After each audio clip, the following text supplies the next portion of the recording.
mic audio is going up. Big screen, I'll leave that down for right now. All right, you guys can hear me perfectly fine, right? Got it. Gotcha. Got you. Gotcha. Make sure they can hear us everywhere.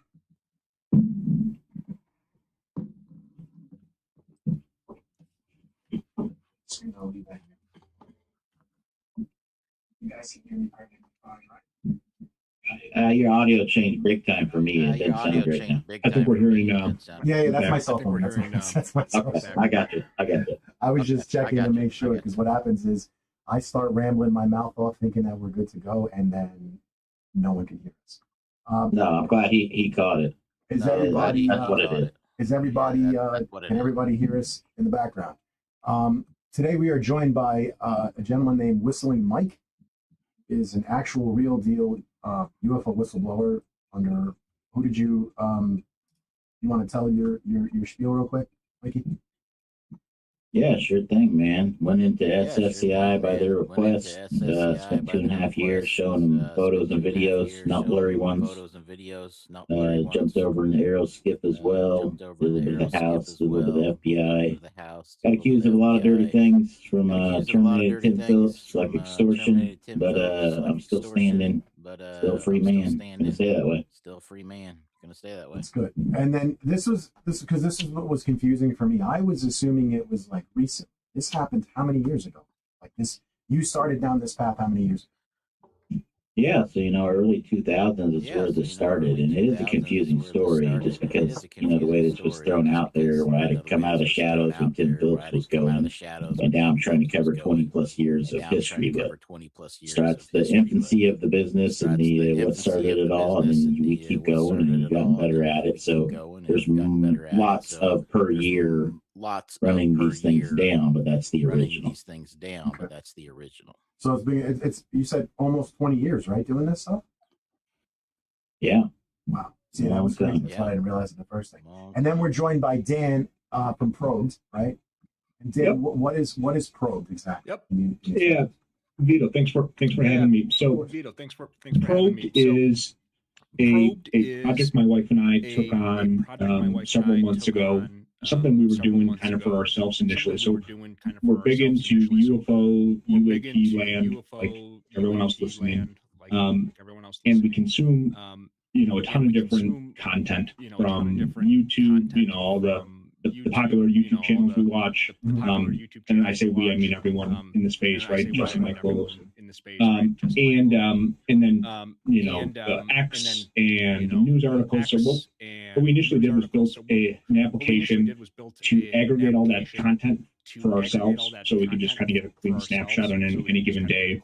And we had something very rough initially, but again for internal use only. And then I forgot exactly when it was, but when Trump made his announcement that he was going to start releasing things, we said, maybe let's polish this up because we think other people could use it. And it's been a whirlwind since then. It's a whole different site and application than I think we initially thought it would be. But again, it's very useful.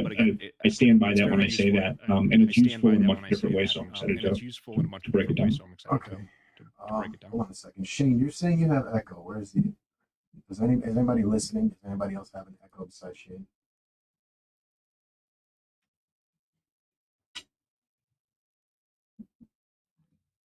Okay. Yeah, I don't think Joe's coming. He's with his grandma. Does anybody know? Okay, let me see. Let me check the... Also, I had my audio up a little high. Perhaps it was my audio up a little high. Perhaps. Oh yeah, I wasn't here.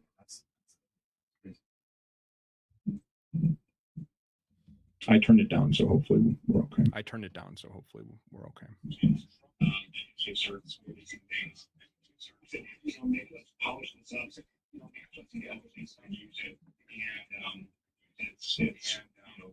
Yeah, that's bad. Hold on, let me find out where the fuck that's coming from. Site and application, I think we initially thought it would be. It's very useful. I stand by that when I say that. Wow, that is bad. Okay. All right. 1 second. Shane, you're saying you have echo. All right. Dan, go ahead and talk some more. I want to see if that is still happening. Yeah, let me know if that's still Yeah, an let issue. me You know? let me know if that's still an issue. You know. I think I had the microphone a bit close to the audio source too. So to the audio source too. So let me know if we're good to go now. let me know if we're good to go now.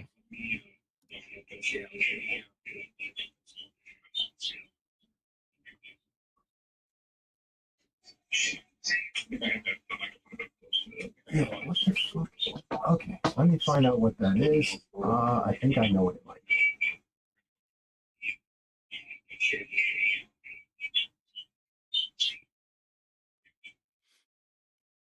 Let me see.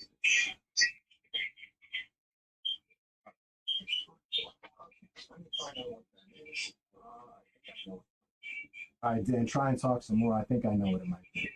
All right, testing to see if it's not doing that anymore. Testing to see if it's not doing that anymore. Let me know if we're in good shape. Let me know if we're in good shape now.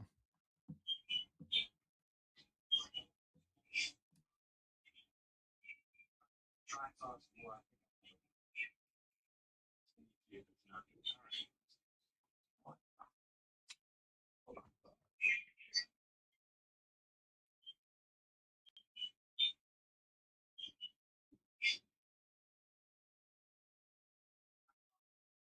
There's something double. I need to find out what it is. So I'm going to close out all of that.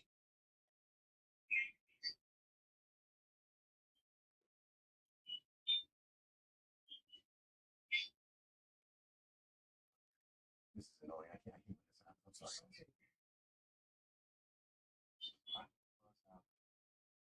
Right, you know, nothing in the future works. Nothing in the future works. Pretty much.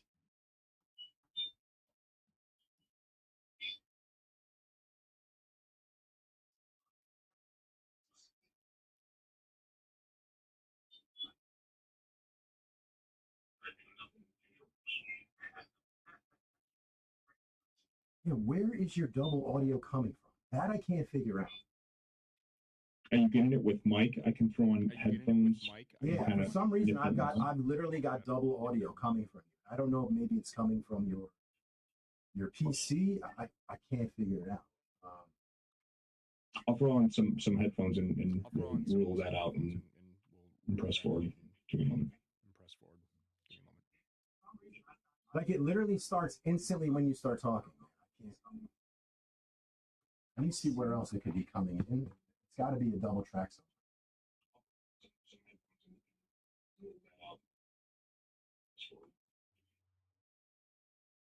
All right, so YouTube is. It literally starts instantly when you start talking. Let's see where else it could be coming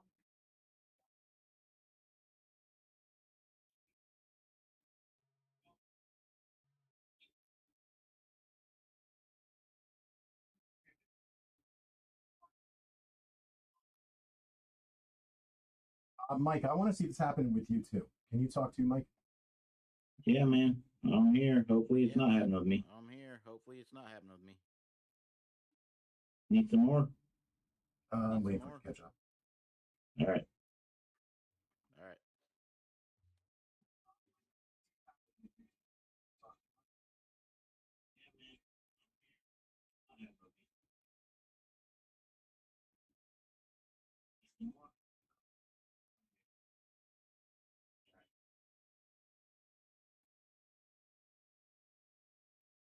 Where else could it be coming from? So is it both of us or what? You got anything narrowed down or not? Yeah, it's literally it's put on your YouTube. You have the YouTube stream on? Put the YouTube stream on, you'll hear it. It's like instantly, as soon as you start talking and he starts talking, there's an echo. It's the fucking weirdest thing. And I have everything turned off.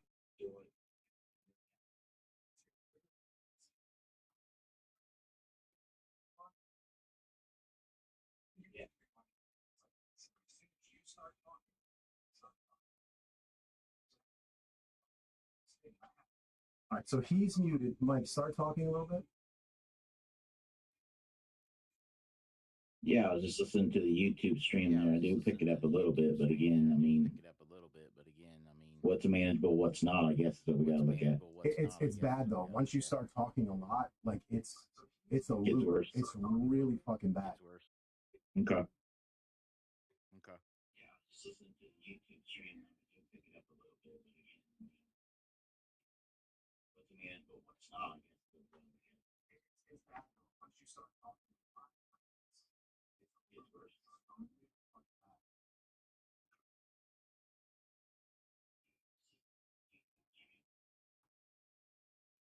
Let me see some. It's got to be in the settings. Let me just double check.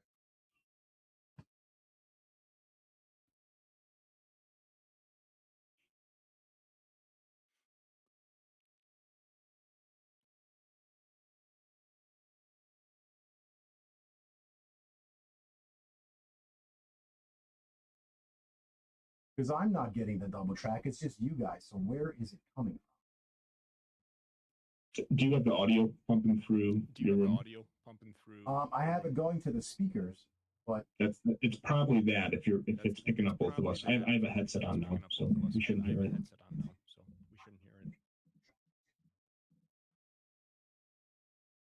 I've even got the echo cancellation.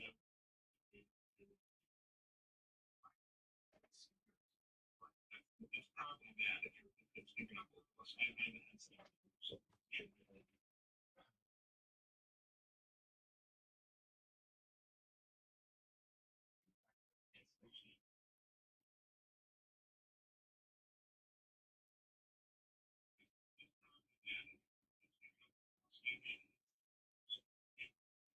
You guys have Discord?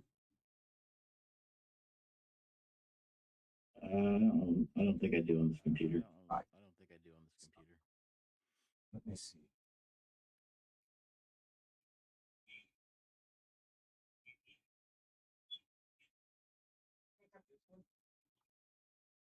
See if it's, I mean, I can switch to my headphones and see if that'll stop. Listen, Joe's on it. It's totally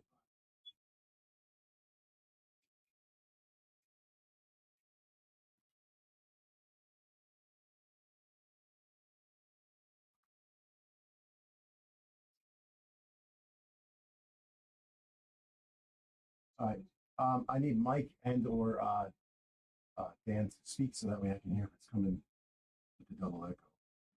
Sure thing, man. I'll keep on talking. Hopefully it doesn't get worse. We'll get there one way or another. Test, test, test.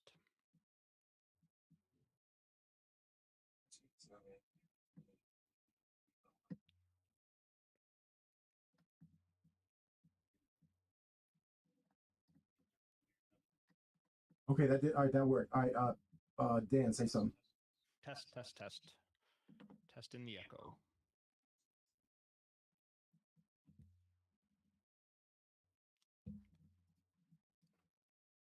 I think that did it. Which is ridiculous. All right, let me see if the YouTube people are still having the echo. If they don't, I'm gonna cry.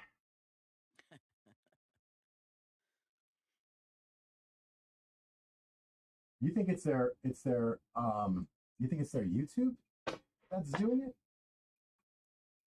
So I think I got rid of the echo now, right? Shane?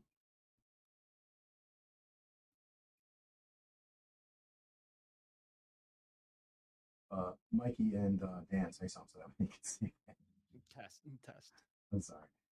Shane's saying it's much better in the chat. Yep, I'm saying. Okay, great. Yeah, it did sound a little bit better to me too. Oh, it's ridiculous. So I got it. Must have been a setting that needs to be fixed in OBS, and I'll do that later. So let me switch over there to the gaming, and I'll start playing some games, and then we'll start getting some conversation going. And I'll open it up for people who want to ask questions. I apologize, guys, for the delay. That was ridiculous. No echo. How's it going, Vito? Awesome. Hey, Jama. Yeah, but I want to make sure that it's not that the echo is not coming off of these guys too, because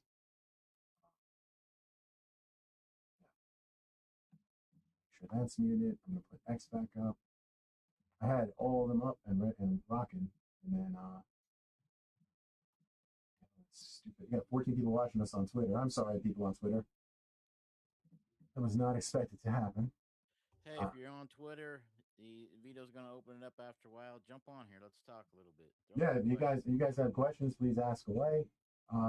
Keep all the rude shit, put that shit elsewhere. I don't want to hear all the rude shit. Please. Let's see if my button is going. I don't know if it is.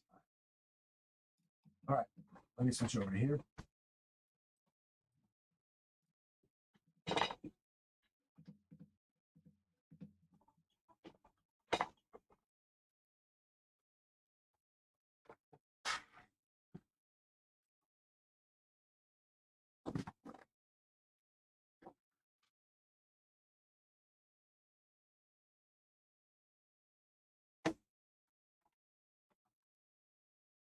Okay.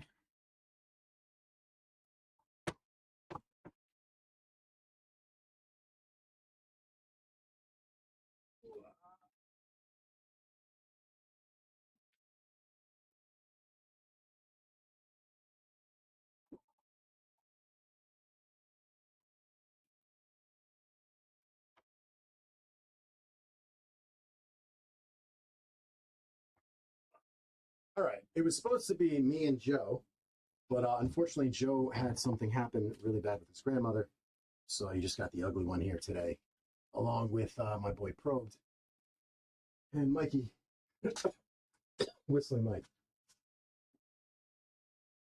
So, Dan, I want you to tell me more about Probe. What is it? What does the site do? What it's been up for a year. You said you and your wife are into UFOs. What got you guys into UFOs? You guys experiencers? Tell me a little bit about yourself. Yeah, no, sir. Just curious more than anything. I've always said I ask big questions. My wife does too. Um, and for me, since I was a kid, it was always something. The topic was always extremely fascinating to me. Mm-hmm. And my wife, not so much initially, but um, once she got one foot in the rabbit hole, you know how it goes. Mm-hmm. So with that, and we started it 3 months ago, not a year ago. So right around when Trump was saying, that he was going to be disclosing things, is when we decided to polish what we had, what we built for ourselves initially, and make it available to the public because, like I said, it's a very useful tool, and it's useful for Mm-hmm. people that are interested in this space and just want to consume coverage.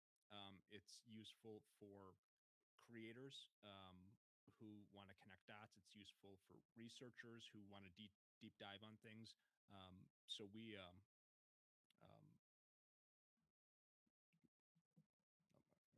was just told to turn my mic down a little bit. Sorry about that. Okay.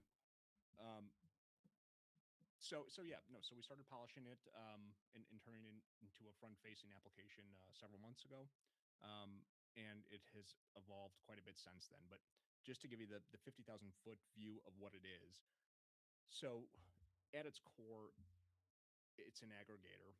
The application's an aggregator, but it's a lot more than that. So as far as the aggregation, what we're pulling are basically sources that we follow in this space, right? So YouTube channels, Jesse Michaels, Area 52, things you would expect to see, weaponized, and a bunch of others. Twitter or X, we're pulling in the creators that we follow, Red Panda, Interstellar, Mm-hmm. to name a few, and then obviously people that are more involved on the political side, politicians, researchers, debunkers. Mick West is on our site, right? We source Rick West. I'm sorry. I'm not a big fan of him, man. I'm just not. I'm sorry. Well, and I'll tell you, to his defense, the guy gets a lot of a lot of flack, but people like Mick West are needed, in my opinion, in this space, because without those people, we go so far down the rabbit hole. You need someone on both sides of the spectrum talking about this and having civilized debate. And I've always given Mick respect for his civil approach to this. It's not so much what it is it's like literally every little thing, like the wind blows. He's like, oh, it's a balloon. Like, bro, just relax. Like, sometimes some things are what they're supposed to be, and he just goes out of his way to debunk stuff, and that's the issue that I have with him. No, I agree. I think it's a great thing. And when I saw it, I was like, wow. And then when you were like, yeah, I'll jump on the stream, I'm like, awesome. Let's do it. Yeah, no, we're always open for talking about it. So back to just what it is. Otherwise, I'm gonna be chunking through this the rest of the night. Mm-hmm. So we take all this coverage, think of the fire hose, so to speak, and we put it through 4 or 5 layers of processing, like our ingestion pipeline, which first, ask, is this even relevant? Because we have big sources that pull in information that's just not relevant. News agencies, right? We don't need posts about the Iran war on our website. Right. Yeah. Not necessary. Epstein file stuff. That's not our lane. So it does that, but then it also classifies it, right? It classifies all that content. So every tweet, every video, it pulls out the people, the topics, the orgs, the agencies, and all of those extracted, we call them entities, are have their own page, and they live somewhere on the site. So if you're looking at a post from someone on X about something, and it talks about Bob Lazar, and Jesse Michaels does a video and he's talking about Bob Lazar, both of those pieces of coverage will be available on the Bob Lazar page. And then on top of that, what we do is, for all that data that comes in, we create the app creates signals, right? So which are basically clustered news stories of what's happening kind of real time in this space.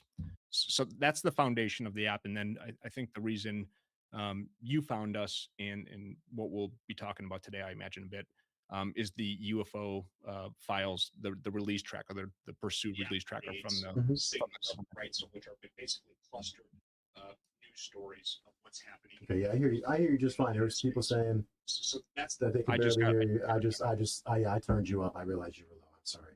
Is that better, guys? I what the? I did turn them up.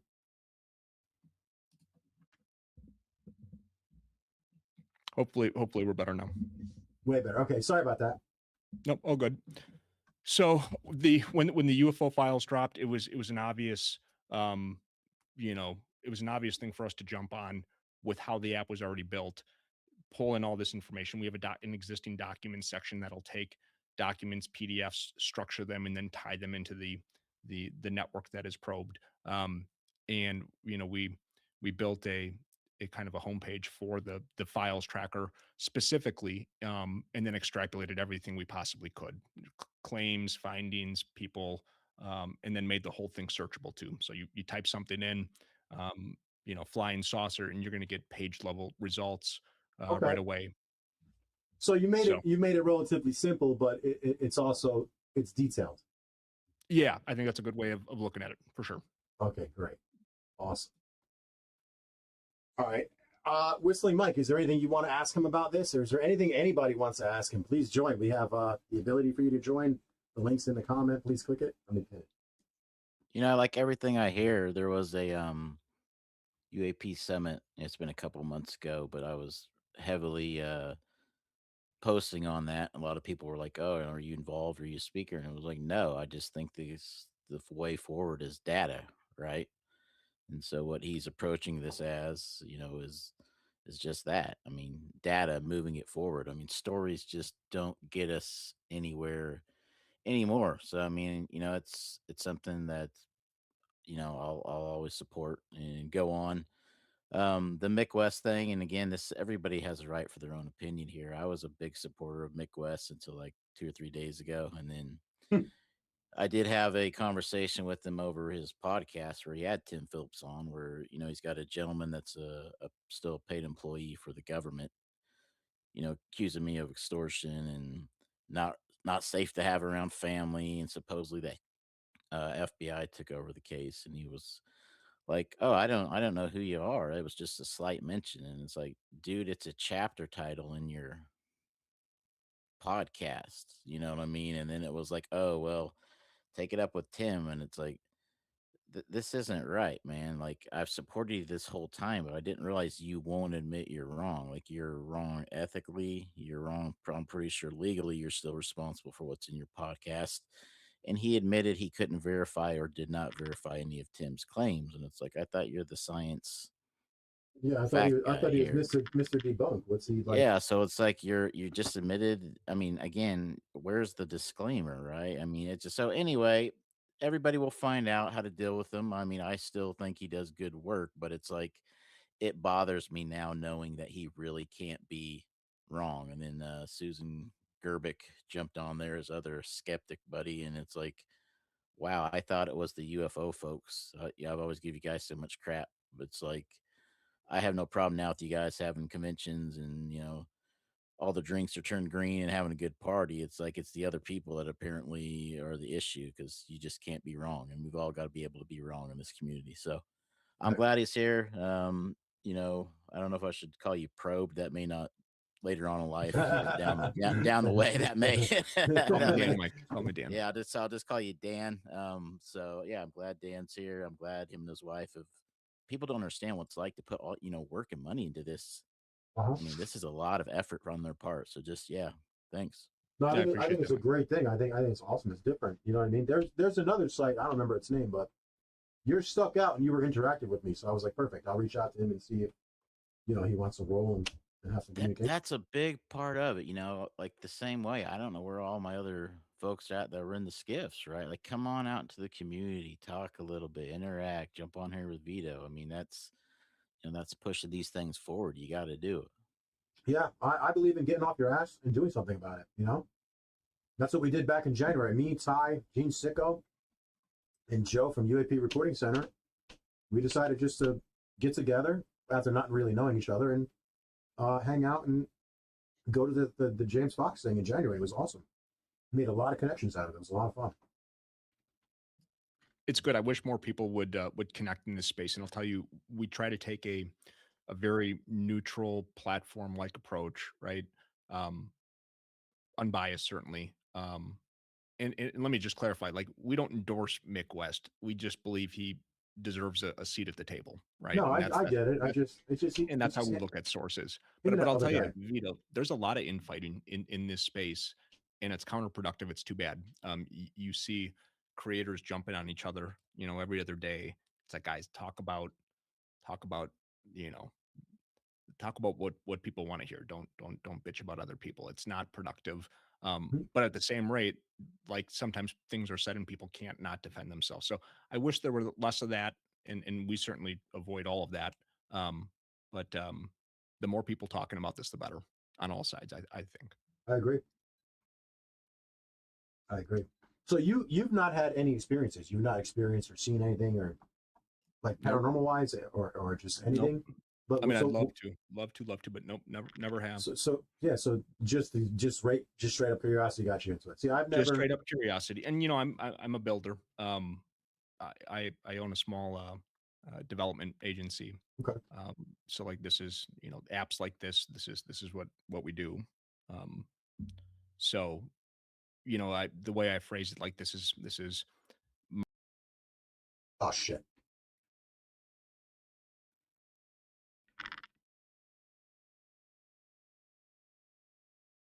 Still rolling, but he's not. Sorry about that. There, he's back.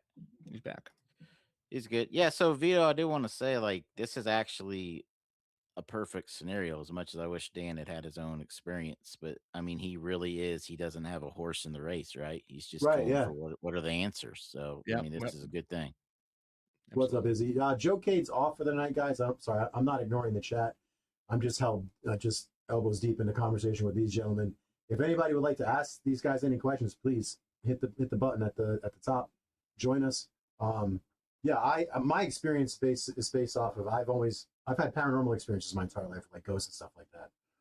Things that I've experienced since I was a kid. I did an interview with Ty Roberts on Total Disclosure podcast. It'll go into that really in depth, and you can actually see. I think Mike, you were watching live, right? You actually see like paranormal stuff happening on camera from the start, from the minute we start rolling. Yeah. Onwards. Like, it was that one live. Some of the most overt paranormal experiences I've ever had in my life was at his studio. It was crazy. Like the dog got up and walked across the hind legs, and cameras were getting turned off, lights were getting turned off. Like short of that thing throwing something across the room, it was insane as far as like the amount of activity. But I've always had that experience with ghosts, and I've never really experienced anything as far as UFOs go. And then 2 years ago, the drones of Jersey, I was filming them over my house. One of them pulse flashed me. The one night I was out live streaming, I saw a bunch of orbs and I saw a C-shaped craft. It blew my mind. I was 48 years old, never seen anything in my life. Saw a UFO, and ever since then, I just felt the need to kind of do this stuff as far as UFO content, and I've been mixing it with gaming. So, yeah, that's been my experience is seeing a UFO and orbs, and just it was blowing my mind. So that's what got me hyped into it. Well, and if Dan can, kind of go, I guess, finish up his, what the app is, what it does, and then kind of where they can find it at, and instances or cases. Because once me and Vito get going, man, God only knows what we're going to talk about. Yeah, talk about no, sir. Yeah, certainly. So, it's the domain name is probed.space. And it's pretty self-explanatory once you pop on there. If you're interested in the UFO files, you click the view probe tracker link on the homepage. And then it's free for all. You have a bunch of filters available to you. You can filter by the release, location, shape, sensor, sensor platform used, agency, and then the people, orgs, topics that I was talking about before that are extrapolated from the all the release content, both videos and documents, and images and audio. Audio's it's not a new one actually, but the first release only had one audio. Should be it. Do you guys want some stats on these two releases? Yeah. He said it's probed only about UFOs is a question somebody asked. Yeah, so mostly, but it and whoever asked that's a good question, because this is something my wife and I talked about a lot. We're interested in more things than just UFOs, UAP.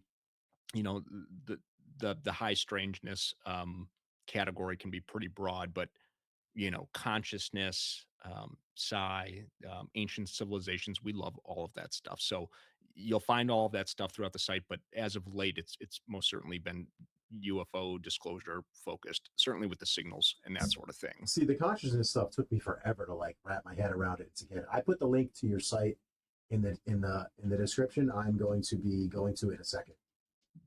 Let me just die first. With the consciousness, I think part of what draws me into all of this is that the deeper I go in studying and researching why things are the way they are, to try to answer some of my own questions, the more parallels I see with UAP, with the size stuff.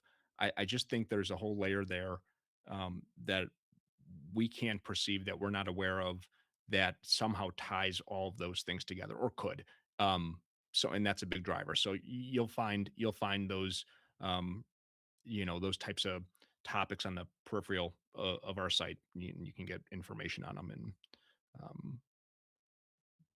right, let me give you guys some stats on this. So what's cool about being in the position we're in is we have a pretty unique insight to some specific data that we can pull out.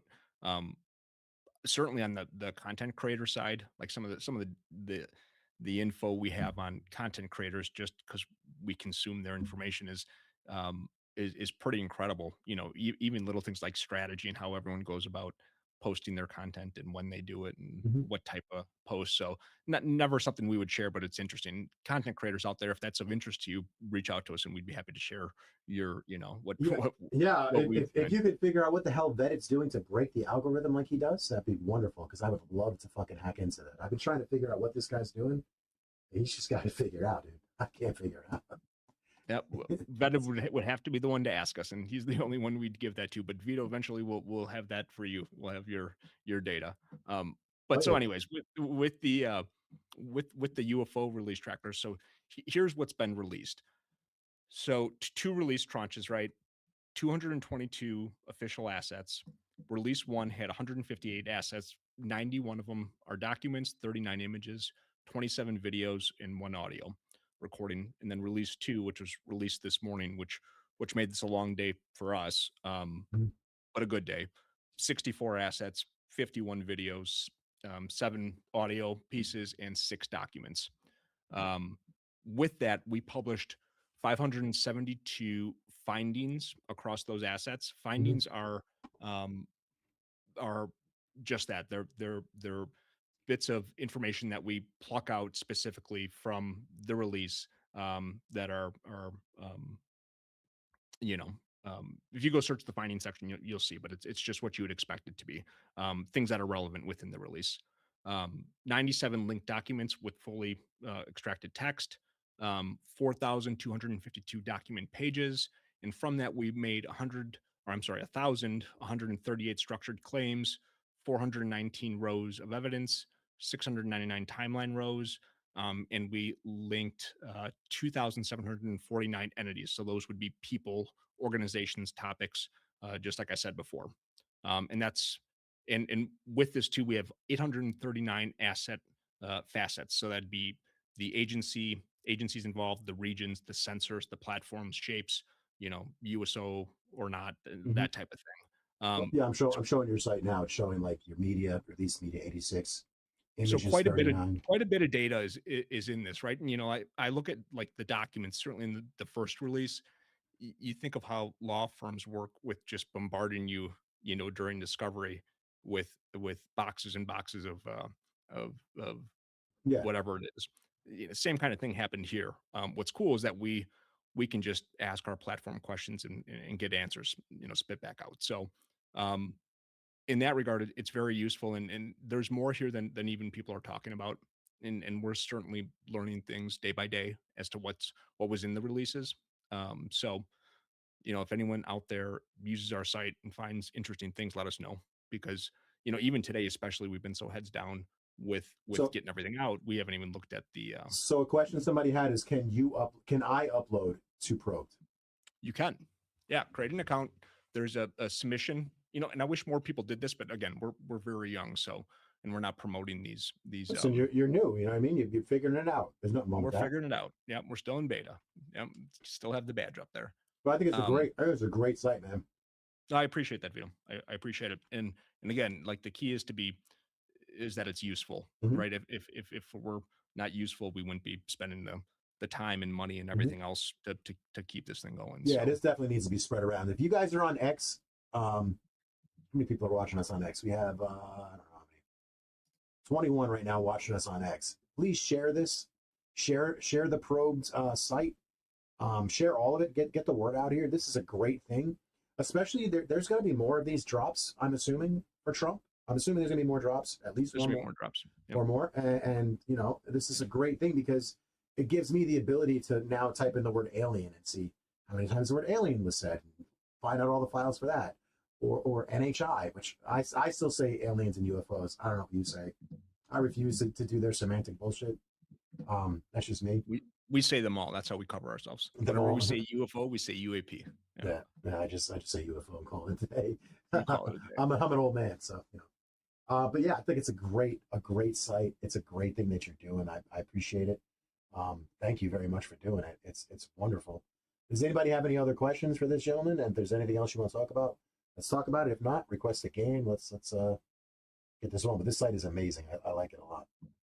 I appreciate the endorsement, certainly. And I don't want to eat up the whole thing because we're fans of this space too, and I'd kind of rather hear Mike talk than have us talk too. So, but if anyone has any questions, by all means.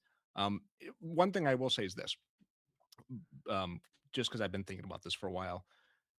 We've received such a little amount of feedback since we've started this thing that when we do, we get so excited about it and jump and, start deving whatever the changes or the fixes or the enhancement is. So if anyone wants to see something, tell us, message us, we're eager and hungry for that feedback.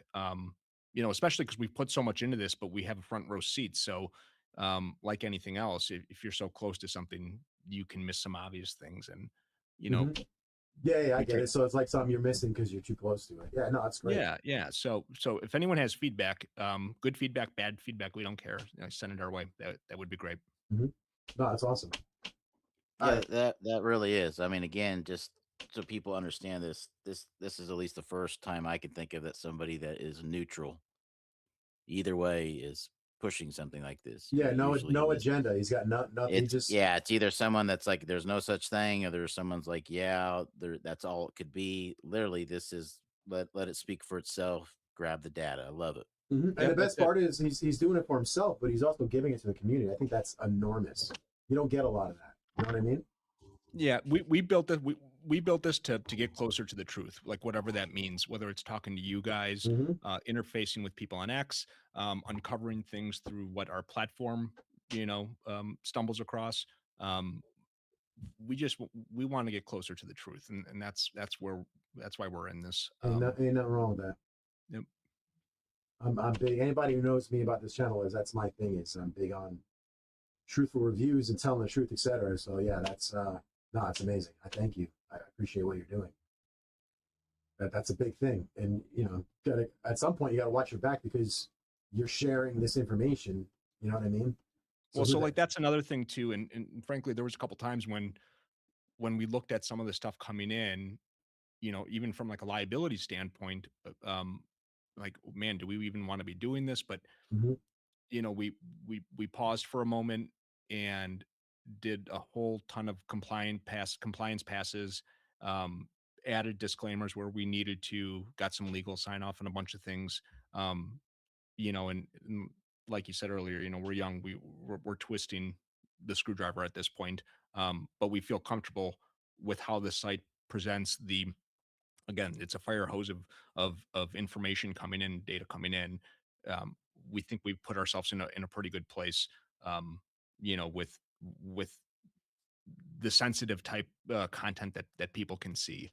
And I will say too, like if anyone ever wants something off the site, let us know. The site has plenty of opportunities to request removals, DMCA stuff, like whatever it is. If you don't want to be up here, whether it's a creator, or if someone's post got through, like if you don't want to be up here, we don't want your stuff up here. We don't want to step on anyone's toes. That's not what this is about. This is more of a utility. So, but yeah, that's another layer to the complexity of it, I think. So. No, that's huge. And I love the fact that it's you and your wife, because there aren't a lot of women in this. Well, there are a lot of women in space, but like my wife's into it, but not as much and stuff like that. So I love the fact that like it's a cool thing. It's like a thing that you and your wife are doing. I love that. I think it's cool. Yep. No, I completely agree with that. And especially as she's gotten more into it over the past year or so, we have a lot of fun with this, and this has been definitely a passion project that we're excited about on a daily basis. And she's a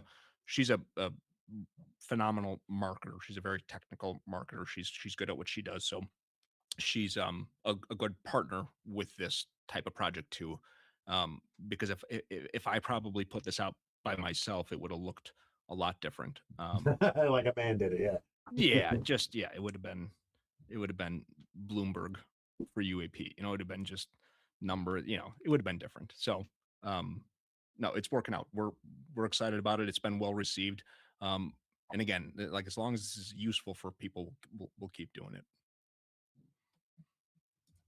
Yeah, sounds good. I mean, do you have any sort of like, and these are just questions I find of interest, like, is it every month, 6 months, a year, where you're going to compile any sort of thing where it maybe shows hot spots, or I haven't been through the app myself, so that may already be there. I'm just kind of thinking of like cool things people may be able to use. Yeah, that's a good idea. Not just reporting what they have, but helping them go out and actually find the answers themselves. So this is just, I think it's great that you don't have a position other than let's bring the data in. This is something really needed. No, I appreciate that, Mike. And you're kind of the first person to say that, or at least to recognize that, and that is important. Like, we don't have a horse in this race here. We just want answers, and like you said, for the platform picking out hotspots and things like that. If you go to the site and you look at the left sidebar, it'll say signals. Those are like, that's a live feed of what everyone in UFO land is talking about, and the media too, right? Because we consume News Nation and curate some other big news networks that discuss this thing with some sort of frequency. So so it's a live snapshot, and the site's pulling in new information every couple minutes. So it's certainly has a pulse to it, right? It's living, which is cool. I understand you're pulling in Pavel, a buddy of mine's yeah, we just started sourcing him. He's great, isn't he? Oh yeah. Pavel's a good guy. Same thing. I didn't know you. Yeah, Pavel's the man. I didn't know you're cool, Pavel. He's a cool dude. Oh yeah, I've been on his podcast several times, and the same thing, right? Like he has true believers on there, and I'm kind of the anti UFO guy, more nuts and bolts. But again, that's what it's all about, right? Everybody's got to put their 2 cents in, and then you accumulate that, which there really hasn't been a place until. So do those guys, are those guys believers, really? Like the Pavel and crew, like the Doomer Friday guys, are they believers or are they not? Well, I can't speak for Doomer Friday. I don't really know those guys. And Pavel, again, I let speak for himself. But he's got his view and some experiences that he's had, and it's actually a pretty interesting story because it's not just hey, I was out in the field and I saw a light. It's a pretty personal story. So he does need to come on your podcast and oh, I'd love to interview him, dude. I have on what is it called? Signal. But he hasn't replied back to me in a little bit, so I don't know. Maybe I said something wrong. I don't know. You know what? He puts out like 2 shows a day, and I'm sure he's got to sleep odd hours, and he's got a life, and I know he was going to drive up to contact in the desert, so who knows where he is, but he'll get to you. Yeah, I mean, I feel like even the debunkers in this space are believers to some degree, or at least they want to. They want to be. Everyone's. I think the curiosity behind it is what drives people to this topic too. So, I think of like paranormal. Excuse me, Chris, who like kind of comes across as a debunker. I'm not sure if you guys are familiar with his stuff from X. Yeah, very much. Give me a second. I'm gonna move my cameras around. I can still hear you though. Keep talking. Yep. But I'm pretty sure his whole interest in this started as a result of an experience of some sort, just the same. So everyone's looking for answers, and that's why we try to be, certainly respectful to the debunkers, just as we are with the creators and everything else.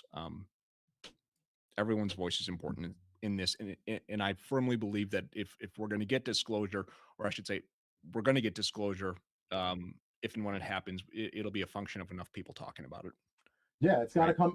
Dude, that's what Dylan Borland said, and I believe him firmly. Like he said, basically, disclosure is going to come from the people. You have to want it, and you guys got to stick together. And when he said that shit in that space, I took it personally. Yeah, I completely agree. Yep.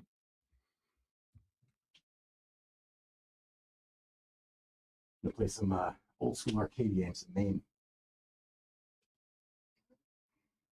Yeah, what in God's name is going on there, Vito? What are you you building a cannon, or what's going on with the next game, brother? Well, I don't have. Normally, I have Joe here to game, and I run my stupid big fat mouth, right? But Joe, unfortunately, is he's dealing with some family issues. It's my mic. Yeah. He's dealing with some family issues at the moment, so unfortunately, it was like last minute cancellation. But it is what it is. You know what I mean? So yeah, the show must go on, and I didn't want to do anything cancel last minute. It's just, he had a family emergency, like legitimately, straight up, real deal family emergency. Mm-hmm. Oh, I believe it. Well, what do you want to jump into? I mean, Dan's got me feeling good here that we've got some potential going forward, and then of course the next. So what do you think about these the new? I haven't had a chance to look at them yet. Have you had a chance to look at some of the videos and the drops and the releases? I know you're like you're like anti-woo through, and I'm like I believe because I've seen some weird shit. So I've looked through enough of them to look through a few more that had my interest and then whatnot. Dan, what about yourself? Yeah, so yes, we definitely looked through a lot. There are people, like today, right? We had the release today, and we've been looking at this data all day, but we haven't been studying it. It's more about fitting it into the system and making sure it doesn't break anything. Um, but with that, we've leveraged AI to just pull out um, interesting things. And some of the things I've been reading are pretty interesting. I haven't had a chance to dive into the videos like I wanted to though. Um, and I've seen posts come through on X today, and my wife pulled me aside a couple times today to look at a couple of the videos, and I think there's some compelling bits in this recent release. Someone made mention on X today about the size of the video archive being much larger this go around, and I don't think the number of video assets was significantly higher than the prior, which means higher resolution videos. And the ones I did see, they looked better. Like even the Corbell video, right? The instant acceleration one. The video I saw today was much clearer than what I recall seeing prior with that. So um, you know, we'll go back, and once kind of the dust settles from this release, we'll put our fan hats back on and start parsing through things. But there's a lot there, and I'll tell you that the documents I feel like get overlooked with this a bit too, right? Because everyone wants the smoking gun alien, ship uh, Yeah, yeah, yeah. video, and but the documents there's a ton, and our tracker's been very helpful for that. You go type flying saucer, flying disc, and you'd be surprised how many documents that the government released say that. Mhm. So there's a bunch there. Um, we're certainly not experts on the content released yet, but we're catching up. Yeah, I'm dying to see. Like, I just want to see if they release any bodies, any pictures of actual alien. That's what people are waiting for. They're waiting for a picture of an alien. Like, I if just you're, don't think that ever happens. Do you think, Mike, I'm curious what you think about that too. I just don't know that they would ever, it needs to. Yeah, based on what people are telling, and keep in mind, I've been up at the Senate and testified in the skiff and over years, and same way with the House. There is this talk of like these photos of bodies, but much like with the files that came out today and the stories, or even some of the videos, seeing something because it's there versus seeing something that can be verified, especially with alien bodies, which is either going to be it's all real, or it's going to be, my god, this is just a fake photo and you people are all fools. That's a risky thing to do, and it's really got to be done right. And I don't feel like right now with these file dumps on Fridays, even if it was there, it should be released. I mean, I don't think that there's legit photos of aliens, just because within the way science works, that's not really what you'd be gathering is, let me take a bunch of pictures. I mean, like, where's all the biometrics and this sort of thing? So my mind thinks more analytically, but that's a dangerous thing to ask for, because it will be on the front page of every media source worldwide. And Yeah, if the that's next day it's is that fake, not the we're in point? trouble. Well, it is, unless you kill the whole movement because they released that this was a known fake or something like that. I'm just saying we got to be careful, whether that's a booby trap or just being too eager to put out. I mean, you can go on Twitter right now and find pictures of Skinny Bob and everybody else, right, arguing whether it's real or not. I mean, that's a risky thing to do. I agree. Yeah, Mike, it is risky, right? Because and you're saying it's risky because if they're fake, you have a huge credibility issue, and you kind of burn the ability to come out with credible information around the topic in the future. But like if it's real, it's really risky too, right? Because number Yeah. one, you're going to go and change how many billions of people's worldview in 10 seconds with a headline and an image, right? Yeah, That's a big deal. There's big implications in that. But number two, and this ties to like the government side and national security. If the government's releasing images of extraterrestrials and saying they exist, then the question is, okay, well, how did they get here? Well, they came on the craft. Well, where are the craft? There's no way the government, I think, would ever say, "Yep, we have extraterrestrial craft in our possession. We've been working on reverse engineering." The uproar from the science community, for holding that holding that secret over all these years would be catastrophic in some degrees, and the national security implications of it alone, right? Um, so that's why you know I'm I think you nailed it because I've walked down this path before, even with on Vito's podcast here, where like I'm dealing with some things with the Invention Secrecy Act, and if aliens are real, regardless of if they're lizards, Nordics, or whatnot, they possess this technology that's greater than anything in the world. And just the way that the world works, especially the United States of America and the U.S. Patent Office and the Department of Defense / War gets to look at everything, just like they wanted to hold back solar panels, they're not going to release that aliens are real, because the swing side of that is then so is their technology.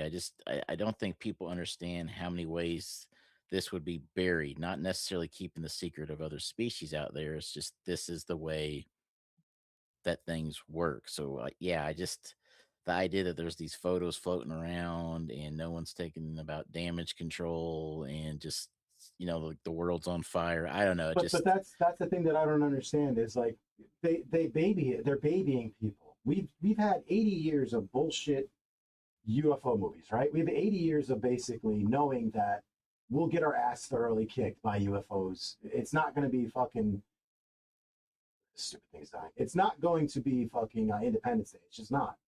It's literally not. So we have to accept the fact that morality that we're going to get our ass kicked and we're not the most popular thing or the strongest thing out there. We just have to accept that fact. To assume otherwise is asinine. That's what I agree.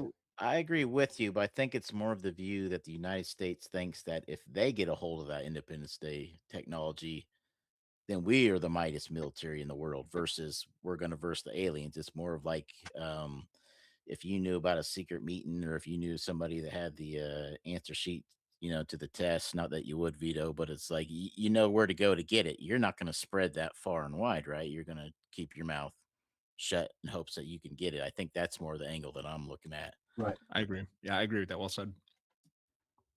Let me see something. Because you don't really believe in aliens, right? They're Mike, like you believe that the shit you saw was human.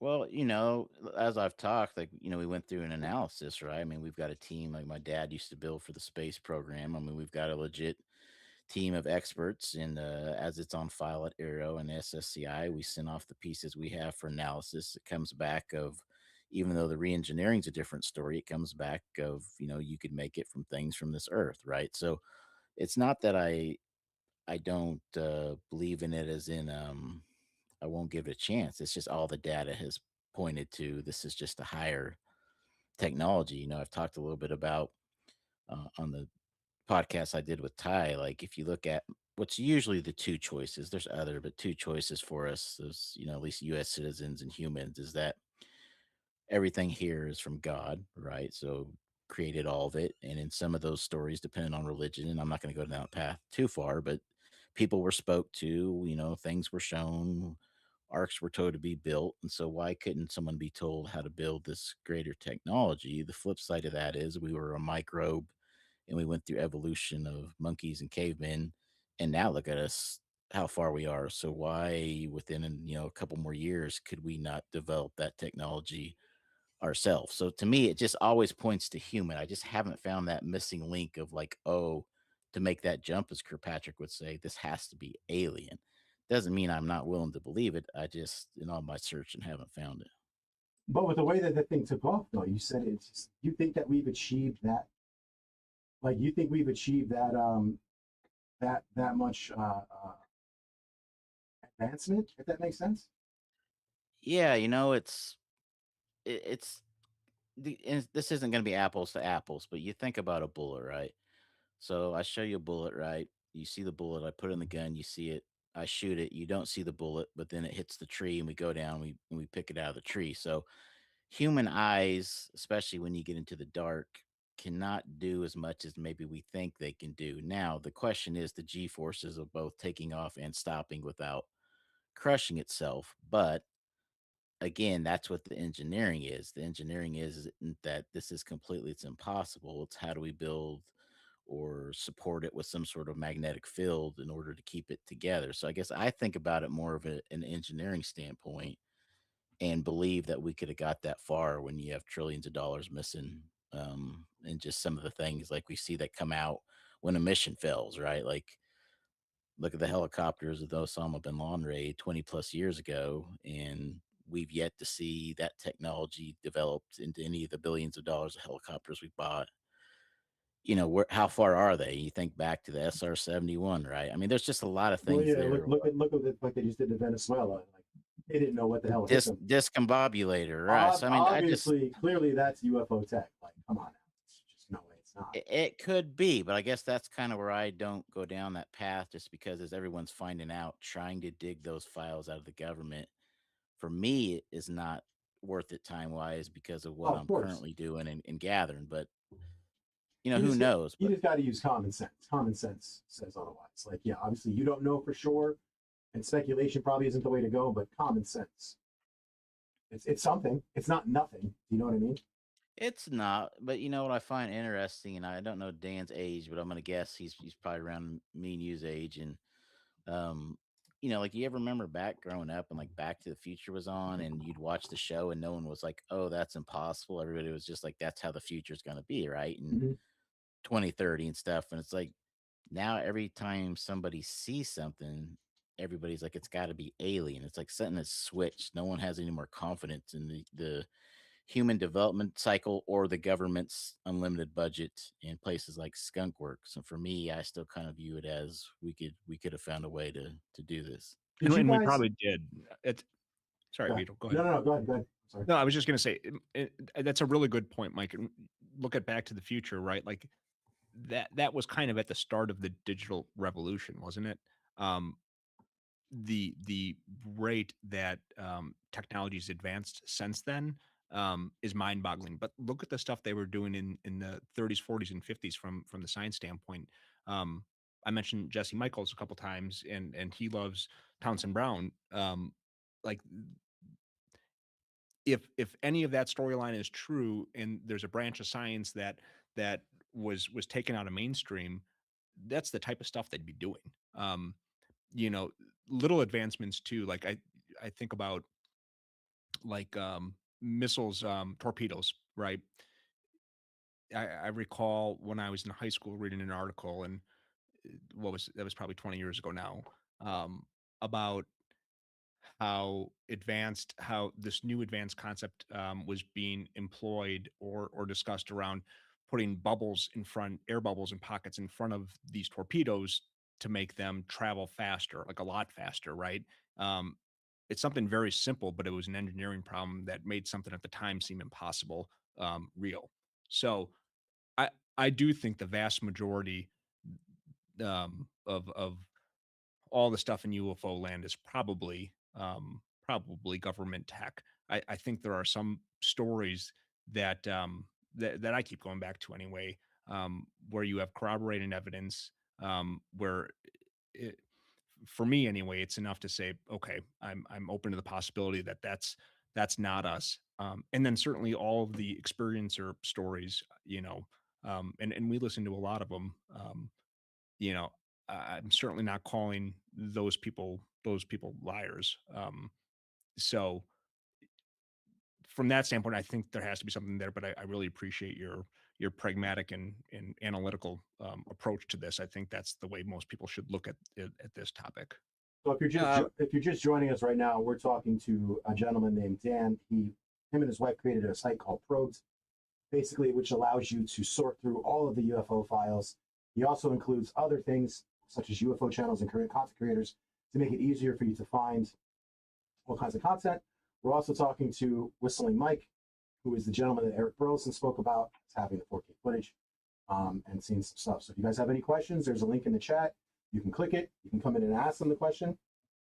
Join the chat by conversing. We are streaming to X, where we have 30, YouTube, where there's about 10, and Rumble, where there's about 5. So almost 50 people tonight. That's not bad. It's pretty good. So if you guys have any questions, please feel free to join in. Let me shut the fuck up. Let you guys continue the conversation.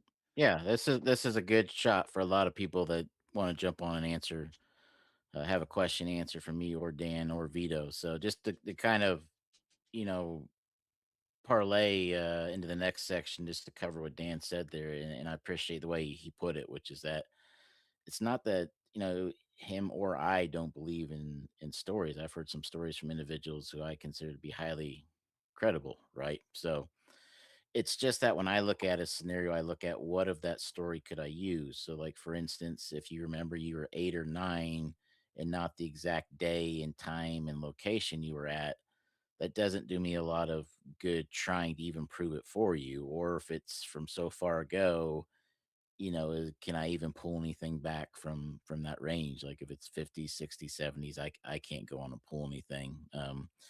So it's not, again, that it's not a disbelief. It's, I look at it, in the sense of what can I use here to move this forward. And if there's not that sort of data, it's sometimes impossible to go through. So that's why I'm glad Dan is capturing this in people's stories, as it comes out live. But yeah, you think about Einstein, right? We're still literally proving some of his theories. How did a gentleman come up with those sort of theories that were still essentially like, oh yeah, he was right. We Well, tested it what about again. I Tesla? mean, Tesla, same thing. yeah, and so I mean, if you have an Einstein or a Tesla and you don't happen to know about it, and he's working for the government, again, you see that sort of massive progression of technology. And lastly, I'll just say when you look through the Invention Secrecy Act, because I'm fighting that sort of stuff, and you see some of the things that come out, the most insane thing to me isn't even just the technology; it's who invented it. It's like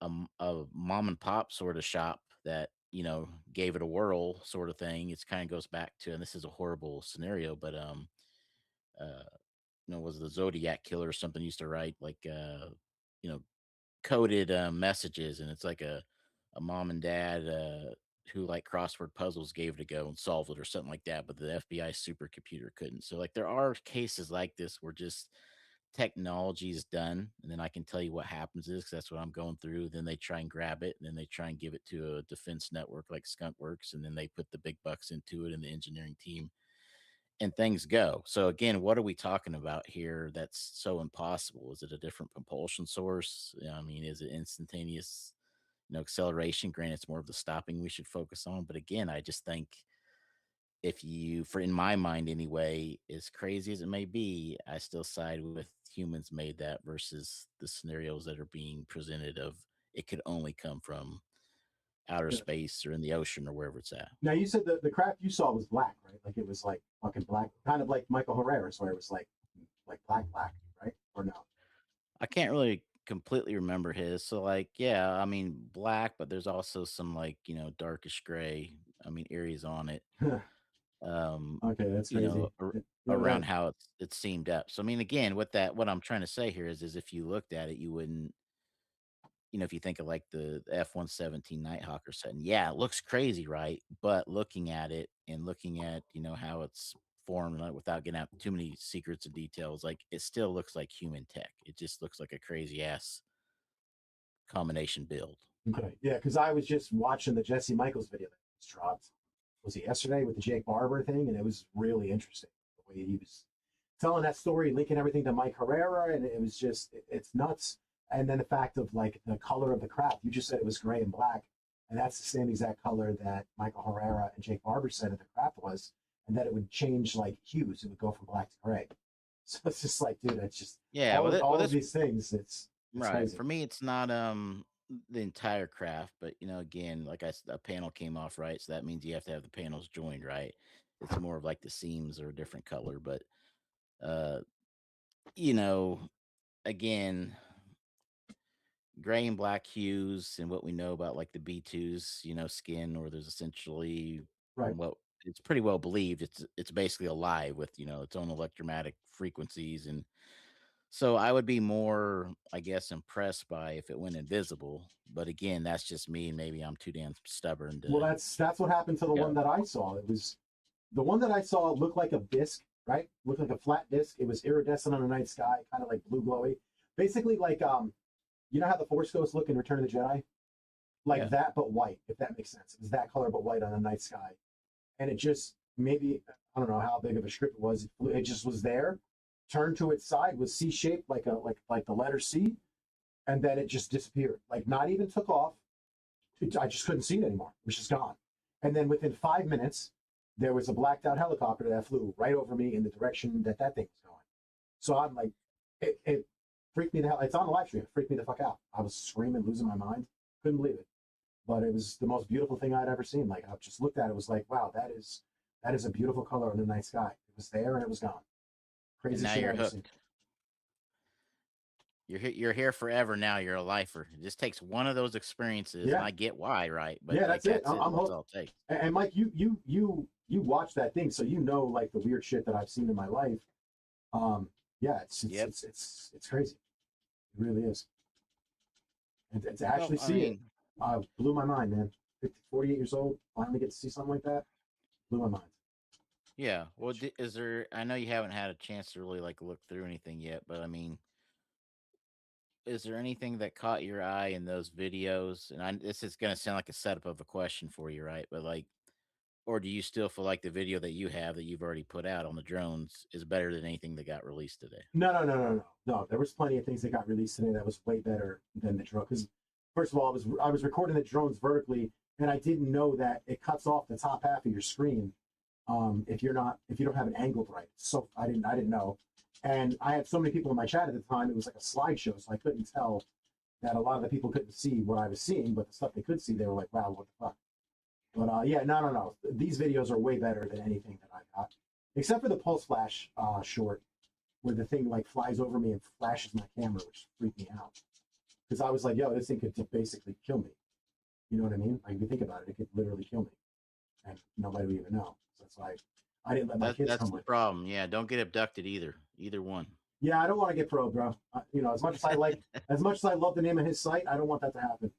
I love my butthole too much.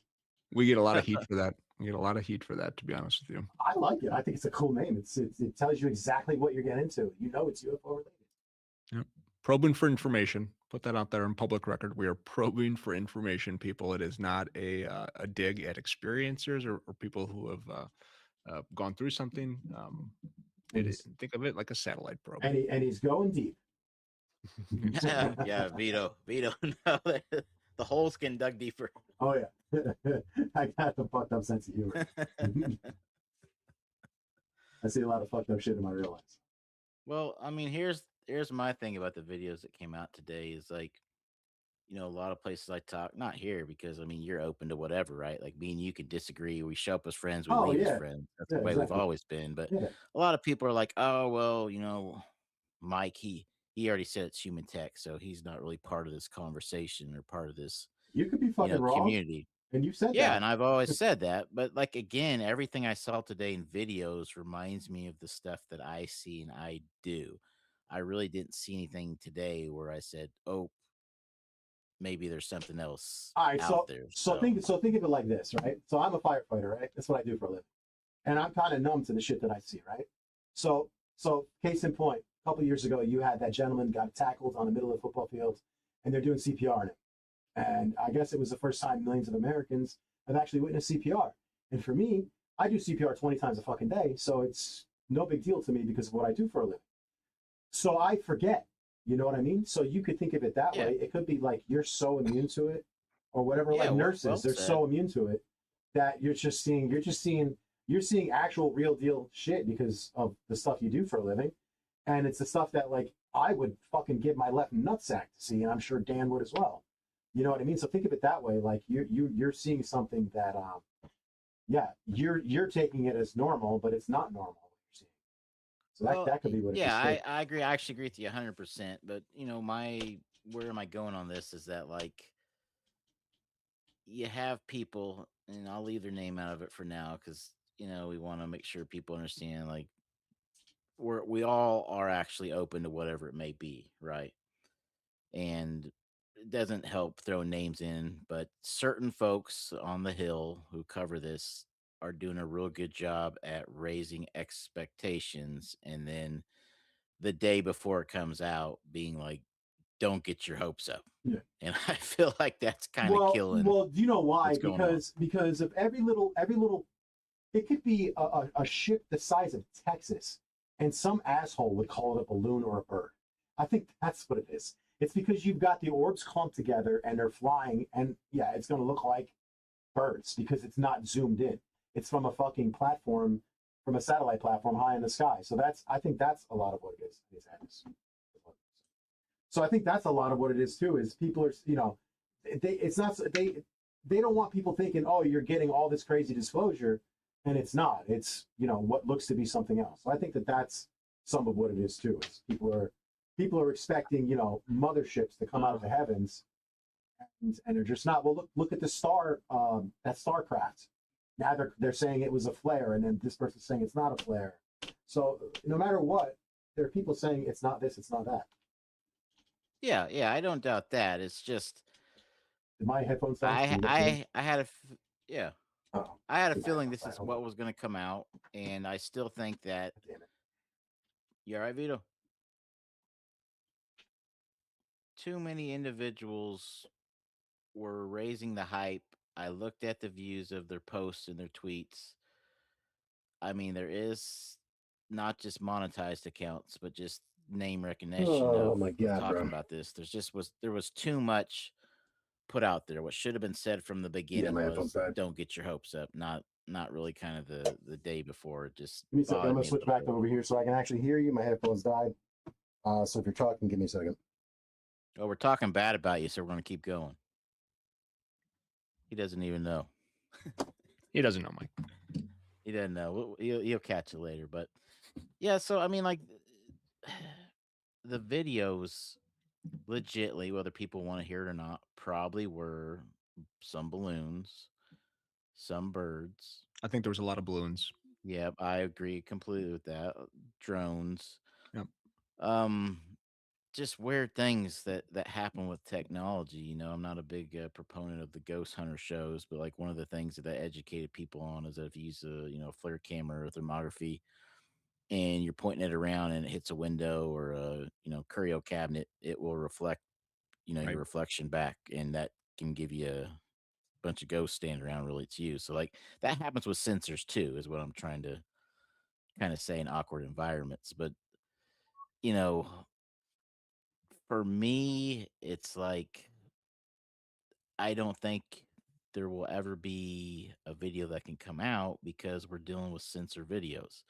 Even if you have the information where it was at and the location, what time it was, you're always going to have some sort of heat signature or, calibration method versus what people want to see, which isn't what you're getting. Just like the photos of the clear photos of the aliens, you're not getting clear photos of alien spaceships or crafts. You're getting here's a white ball that shoots off. Right. And like the national security side can't be understated. And we're good, proud Americans, and there's good reason behind that too, right? Especially as competitive as the scene is internationally right now. If you're the one making the calls, like assume everything does exist. Assume there's a reverse engineering program that's been in place for a long time. You release the wrong piece of information, and you have to answer to a whole list of things that would hurt national security. So that in and of itself, as far as I'm concerned, is the biggest blocker to this. But again, the more people that are talking about this, and the more people that the more voices that find their way to people like Burchett and Burleson and Paul Luna, the more we're going to see things happen. So that's what we're for. The good thing is that there are a lot of vocal people that have Luna, Burchett's, and Burleson's ear. So that's a great thing that we have. Yeah, I agree. You know what I mean? I agree completely. And they're willing to talk. They're willing to talk. Yeah, I mean, look, it's a good time to be alive for those who are interested in this topic. We've never seen movement like this. So do you guys think we're going to see actual alien bodies getting dragged out, or do you think that's no way? I just don't think that's ever a possibility. No. But they're talking unless there's about aliens all the time, though. That's the only thing. Yeah, but like unless there's some artifact or something that is found by some other country than ours, right? Mhm. Because I think if our country came across some sort of site like that, it would not be in the nation's national security interest to disclose that. It just wouldn't be, which is why right? Like it's kind of a zero sum game, unfortunately. But I mean, they're talking about it. Like Hal Puthoff and all those guys are all talking about it. So like, why wouldn't you? I don't get it. No, I mean you're right though, Vito, and I think that's also part of what makes it all so confusing, and probably what stirs the pot with a lot of people saying that you know Puthoff and Elizondo and these other guys are a part of this system behind the scenes that are actually counter you know uh intel. And Mike, you could probably explain this better than me, right? But like disinfo agents or whatever that they call them, Oh yeah. that's probably where that all stems from, is the fact that they're able to say a little but no more. But I'll tell you, some of these people are very credible, right?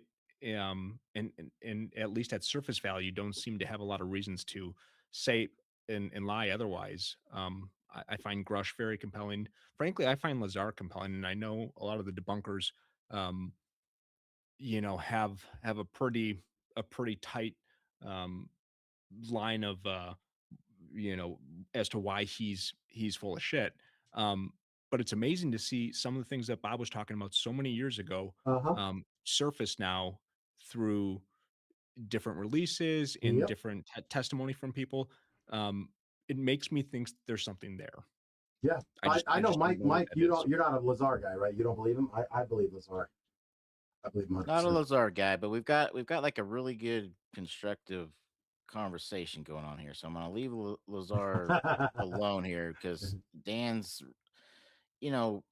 let's keep building this, because again, I think what the biggest problem with people is that they don't understand what the reality of the situation is. And we're not talking about whether or not aliens are real. We're talking about how things actually work, right? So if there's any way that this will affect, when you go to the patent office, there's a couple groups essentially that look through every patent, even if it doesn't have anything to do with them. Department of Defense, Department of Energy, right? Commerce Department. Will this turn our financial system upside down? Will this create a massive, structure that eliminates our energy? And really, what it all comes down to, which is where you see the Department of Defense, will this put us at a weakness to the rest of the world to defend ourselves financially, or in conflict or battle? So, if anything in this technology affects any of that, which it all does, then Mhm. you'll never hear the first thing, which is that they're real, because that's not separate, like people keep saying.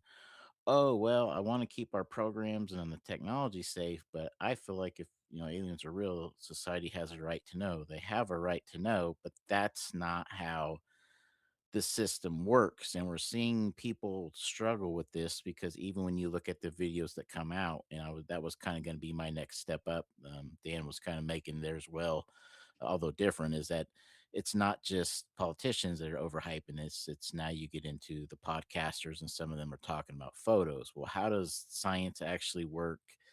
And I'm trying to get through to people, as much as you may not understand this, it does not involve a Polaroid camera and setting up poses with alien bodies and then filing that in a folder. That just does not But I want to do a exist. selfie. But I want to do a selfie. Well, they got a good place in Roswell where you can get some of those Yeah. photos, but that's not what you would get. You would get testing results. You would get all these different things. There's just, like, I get it. People are like, well, why wouldn't you take a photo to start? It just, because that's nothing, especially back then, which it would have been off a Polaroid. You wouldn't have had metadata like you do now and things. So Right.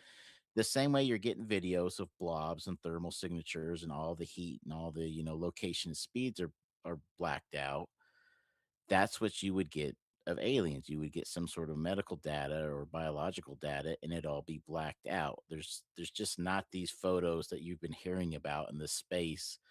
Whether people are lying, people have been deceived, or people are just promoting something that didn't happen, all that exists in the IC community. Like Dan was kind of saying, I could talk a little bit about. That's all there. I mean, that's even Kirkpatrick, even though I don't believe all the stories and the Arrow stories, right? That's one they're telling, is they Kona Blue, right? And we won't get sidetracked there, but they were briefing people, messing with people, and so again, is there even a possibility if aliens exist that there's a photo of them in a folder? There's got to be. No. There's got to be. There can't not be. There can't not be video of this shit. Or I tell you what, they have a body. Drag it the fuck out. I don't know they have a body. You may know that. There's a dead body. Stop it. Drag it the fuck out. Let's go. Bring it out here. Let's see it. Hey, I'm all for it if they do, right? I don't think that's the way it would go down. I mean, there are actual statistics where if you look at the amount of crashes that most believers believe in, they have a worse record of crashing than commercial airliners do. And I know that, people that believe in UFOs are always like, well, it's because of this or the atmosphere is different. And there's always like this move in the goalpost. And then you get into the bodies, but they've let us keep the bodies. And somehow the bodies didn't disappear or turn toxic, and we're just keeping them in a morgue sort of freezer. And I'm telling you, it's getting far fetched on how things really work. It sounds more like a sci-fi video to me, brother. A lot of it does, and information travels fast too nowadays, right? So someone with a big following says something, or whether that's a creator, a researcher, a politician, or someone in IC, whatever it is, that can spread like fire. But let me ask you this, Mike. So something I think about with this release, to to walk through a thought experiment here. Let's just assume that there is something there, right? Maybe a legacy program, maybe a recovered craft, but there's something, right? If you're in charge, so if you're part of the administration and um and you're willing and open to release this information, you feel the people have a right to know. Would you do it any differently than they're doing it right now? Like, I feel like this is how you would have to do it. You would have to slow drip this over a long period of time. People are saying, why wouldn't they just show us the bodies on day one or show us the crafts on day one? Back to what I said before, you change everyone's worldview, the entire world's religions going to war. Yeah, it's like imagine 2 million Muslims finding out their religion doesn't exist anymore. No question, big implications. Mike, do you think that this is how they would go about doing it?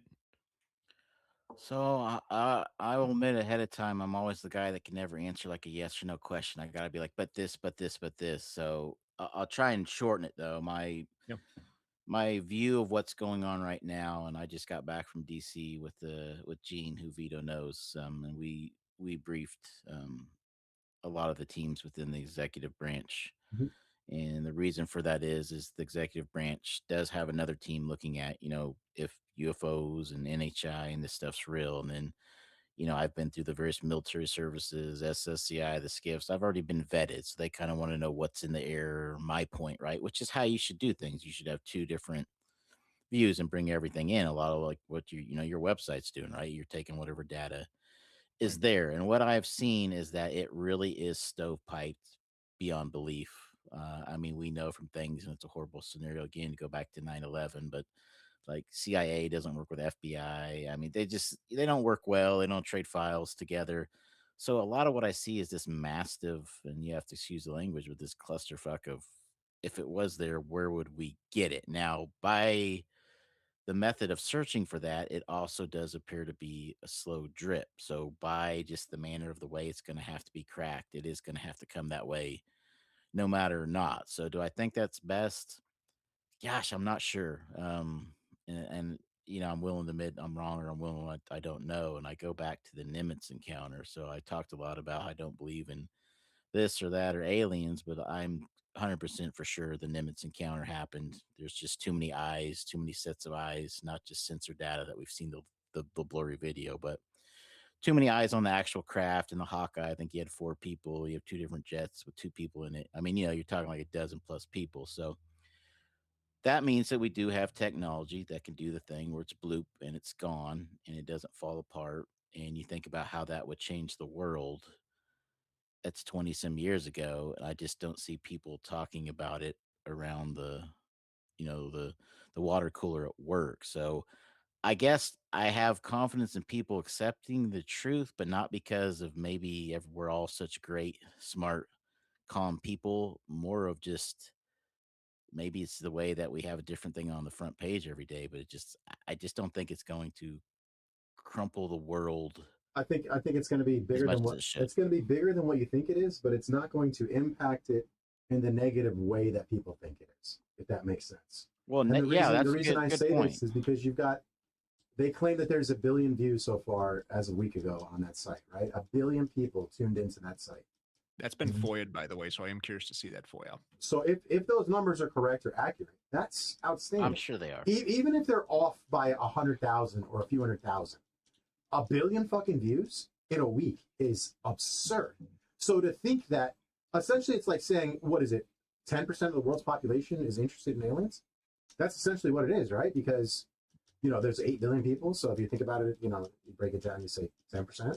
So a tenth of the world is clicking this site for aliens. Just think about that. That's astronomical. And it's only going to get more as more stuff come out, and as you have sites available to be used like Probed, because it's the second one so far that's doing it. So I think it's going to be huge. I agree with you, and I think it's a good thought experiment. And I'd like for Dan to kick on too, because we're talking about just are people ready for it? What are the negative consequences? Is definitely different from the positive. But I'll just end my kind of spiel on this, which is that how many different gods and religions do we have? Oh, countless. And we're all kind of told that really the main rule of all of them is that don't join another religion, right? And we've got some wars going on over that. We've got some hate going on over that. Not as much as we used to. Like my mom and dad was a Catholic and a Protestant, and they had to go to a church that was willing to marry a Catholic and a Protestant. Those days have changed a little bit, but I mean, I feel like we've already had that with religion and some other things, to just throw another species in there that we can't see,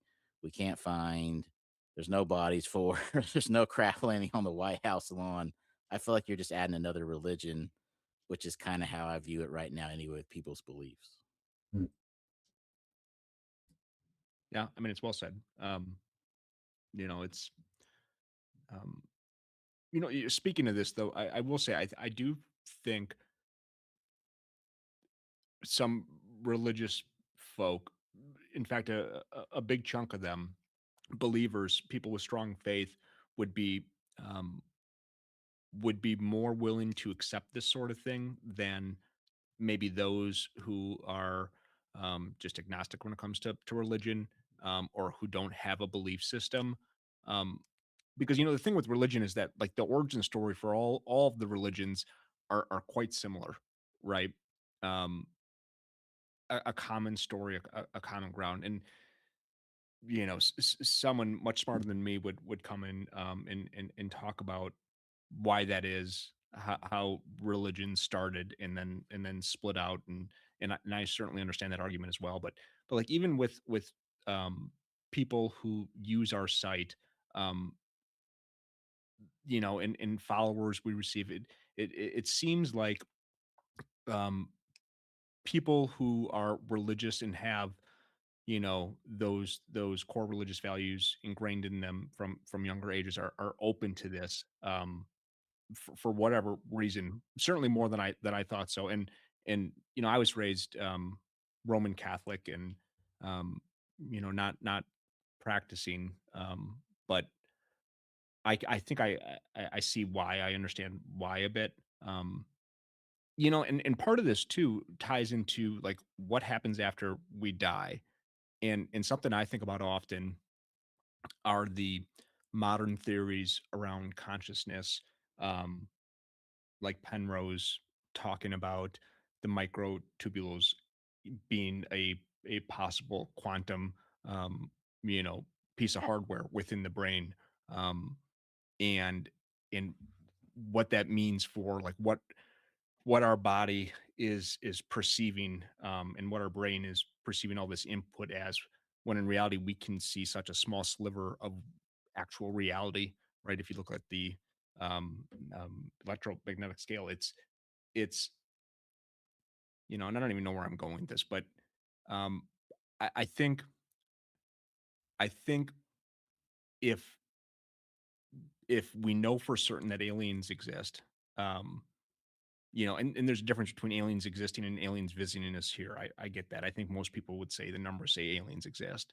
Um, but it opens up the line of, you know, the line of thinking around, especially with some of these, like these NHI type things that pop in and out of existence, right? These stories that you hear, to me, that gives some credence to the possibility that consciousness and reality as we know it is a much deeper rabbit hole, and that I find that comforting because it alludes to the possibility that there's in fact something after we die. So again, I kind of see it all connected. I hope it's all connected anyway. But you know, we'll just keep probing for answers, right? Yeah, I like it. I like it. That's the tagline now. So I mean, yeah, like you just said, I mean, you get into everyone's favorite, you know, Neil deGrasse Tyson, and he talks about how you get into dark matter, and we can only pick up 5% of the universe, and there's, you know, so much we just don't know, and then the universe is growing, and you know, what is it growing into, right? Where does it end? Well, it can't just end. Something's got to be holding in place. Well, what holds that in place? And that means it goes on forever, which is also impossible. So anything really, when you look at it in that context, is insane, because both of the possibilities for the universe aren't possible. So, you know, we could be dealing with aliens, we could be dealing with Nordics or whatever it may be, but there's a difference between is possible and, you know, is legitly going on. And there's such a wide range in this, which has even got me confused, where it's like you got the four species that could exist, then you have NHI, which is different, and then you have the craft, the spaceships, which is different than the orbs, balls of light. Then you kind of have some angels and demons now Yeah, they're mixing. tossed into it. They're throwing I'm so everything into confused. there. What Yeah, what even is it that people believe in, or what is the who's in the orbs? I don't understand. Is it aliens? Is that not alien? Like what? Where are the aliens in the spaceships? Which is what it all kind of was based on. And if you go back to that origin story, you know, when the guy was in the paper over it, and I talked a little bit about Ty about this, what his comment was is that it moved like a saucer on water, and then they hmm accidentally printed that as saucer shaped, and then everybody saw saucer shaped craft, which to me is like some red flag. So again, you know, what's really there? What are we really looking for? And how much of this is just confusion and people's taking advantage of that? Yeah, and the answer is probably a lot of taking advantage and of it's it too, it's right? probably all of the above. And what confuses me is like you've got interdimensional, then you've got what is it, extraterrestrial, then you've got parrot, whatever the fuck they're calling it now. It's like, what the fuck are they? Are they all the same? Are they all interdimensional? Is it? Are they calling them interdimensional because of the way that they allegedly travel? Because clearly they're not traveling from point A to point B. They're obviously using wormholes and ports and teleporting is what I'm assuming. So that's, like I said, I use common sense for certain things, so it makes sense. And I mean that's a good point though. You look at Skinwalker Ranch, and you know a lot of people I think will write that off because it's on the History Channel, and no, there's some it, weird it, shit going on there. but there's some weird shit going on there.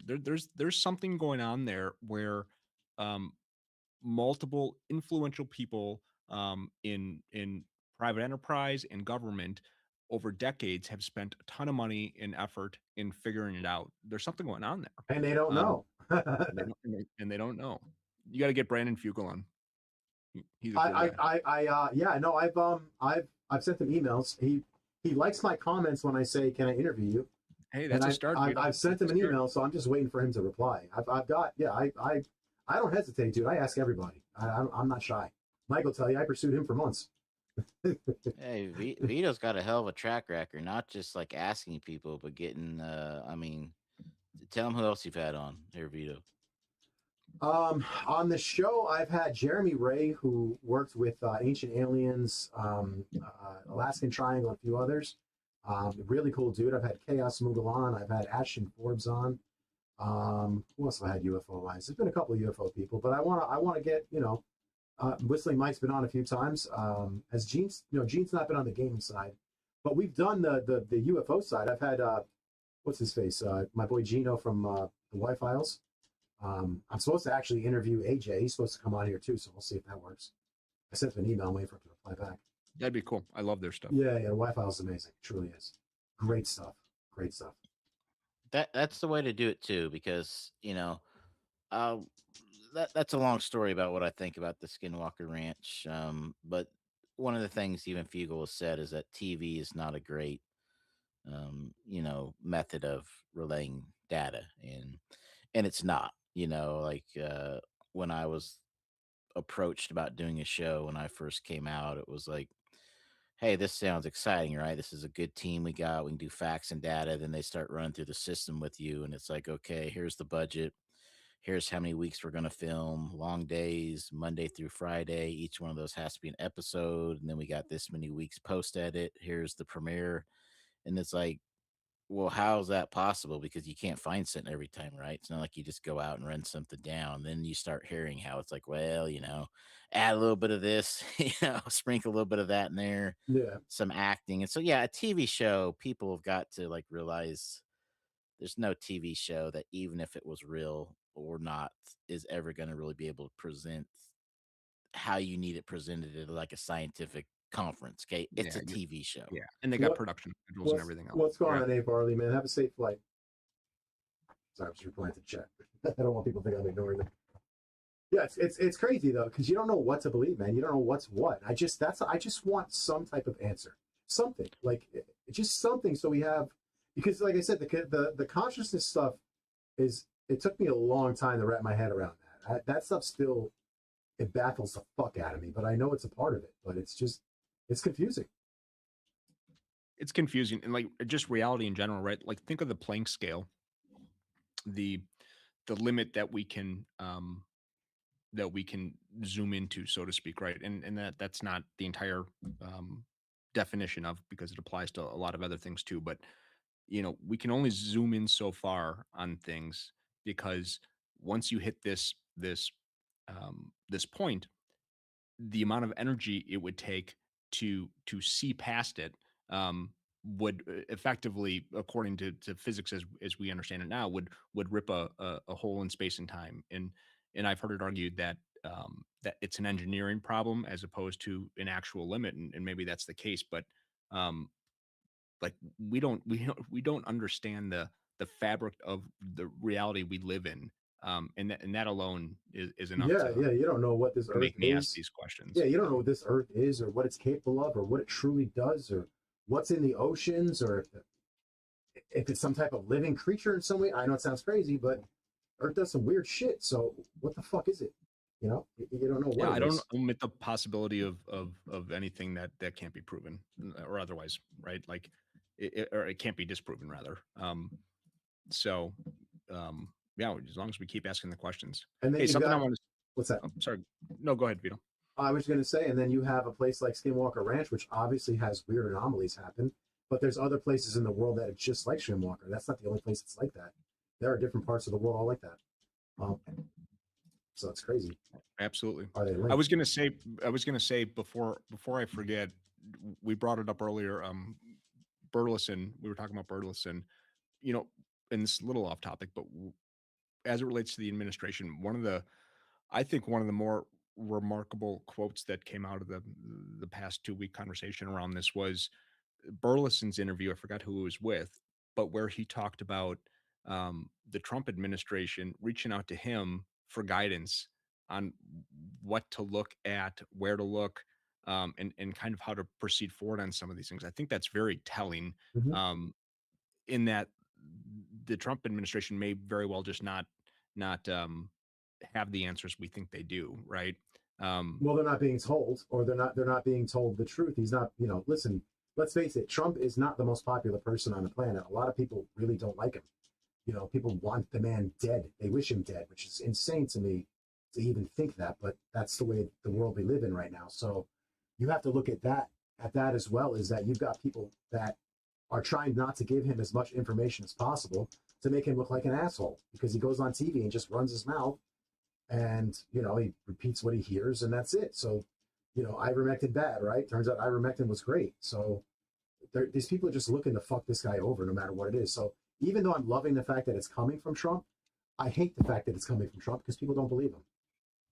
Well, I mean, to kind of echo that, because that's what I seen, right? You know, Gene and I up there and team members briefing them. Like I said, there's two different teams trying to pull different data, right? And that's the way you do it. But it definitely is. They don't know where to go. They don't know where to look. I mean, again, you see what's going on with these files and just trying to get them pried out to release.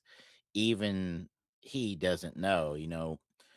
Just a quick story on, like, again, trying to relate to people how things work. The gentleman who's known as, there's some debate in this lately, but the trigger man that got Osama bin Laden is told the story, and he did it on Tucker Carlson. And again, it doesn't matter whether you like these people or not. We're just relaying what the story was, and it's been echoed true. Is that he's in the situation room before the raid, and he's sitting there, and they're giving him the options. And the first option was, they wanted to drop a bomb, but they didn't want to do that because they wanted to have Osama's, body and some other reasons. Yeah. The second is they were gonna fly in what's conventional helicopters. A little bit, I talked about that here a little earlier, and you were gonna run out of gas and not make it, so it was a mission to die, basically. And then at the end of the table, a gentleman says, well, actually, there's a third option. And he tells them about the helicopters. And at that point in time, it was Obama. Again, it doesn't matter what you think about these people, but Obama, the president, didn't even know about the helicopters. So it just gives you an idea how stovepiping works, right? So if they don't want to tell you, even if you ask them, like Trump's doing about the papers and the alien photos, Vito, I just don't think he's going to get them, man. We'll see. I'm hoping if anyone's going to give it to us, it's going to be him, though, right? Yeah, I think so. Any president. I think based off of basically who his uncle was, and people forget who his uncle was. His uncle was a big fucking deal in the UFO program. They might try and say he wasn't, but that's the guy that went in there and took Tesla's shit. So, is he the guy who went to MIT? I think so. Yeah, he was. Yeah, he's taught in NYU, right? But he was heavily involved, as far as I know. Yeah. No, it was a big part of it. I think. My personal take, and I got to be careful about this because it's politics, right? And we don't want to piss off half the audience, right? But Trump, for his own self gain, right? Trump's a promoter. That's what he does, and he'd be the first to say that. Would, in my opinion, love to be the president to disclose this. Of course. So I do think it's our best chance with the president.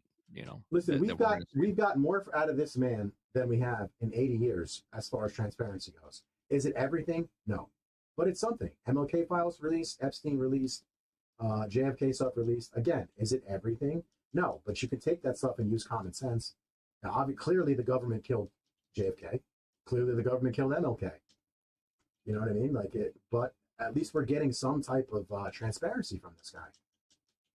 But people aren't going to accept it because they don't like him. It is what it is. Son of a bitch.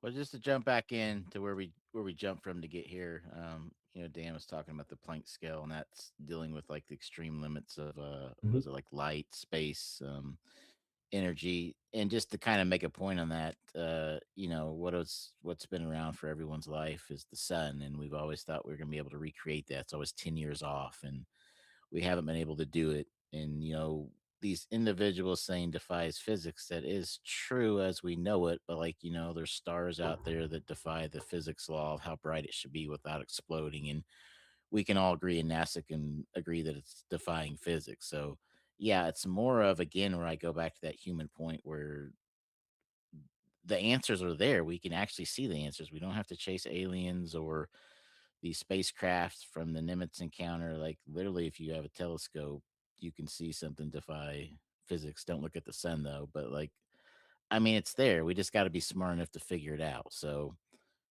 just keep that in mind with all the scales, that we're not really as smart as we claim to be. Personally, I think they shouldn't be experimenting with shit. Just leave it alone, man. They keep fucking things up. We're gonna mess around and rip the world apart. You know what I mean? I just don't trust.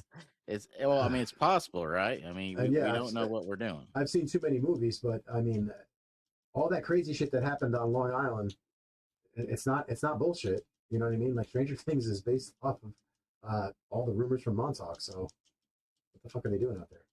You got that nonsense. And who the hell knows what Russia and China's doing? I don't think they give a Well, shit. I mean, and again, what age is everybody in here? But like, remember the whole I'm Pluto's 50. a planet. He's not, or it's not sort of thing. And then you go into black holes where it was like nothing can escape, and then we find out it's burping stuff out the other side. And I mean, like, yeah, we're guessing. Like my kids are pretty big into dinosaurs, and as you go through the history of dinosaurs, it amazes me how many dinosaurs that we grew up with don't exist. Someone literally just started sticking bones together and It's said, creating "Yeah, shit, this is right? yeah, this is it." And then Or as how we about oil? Oil is dinosaur blood. Like, wait, fucking right, what? And then you find out it's we not.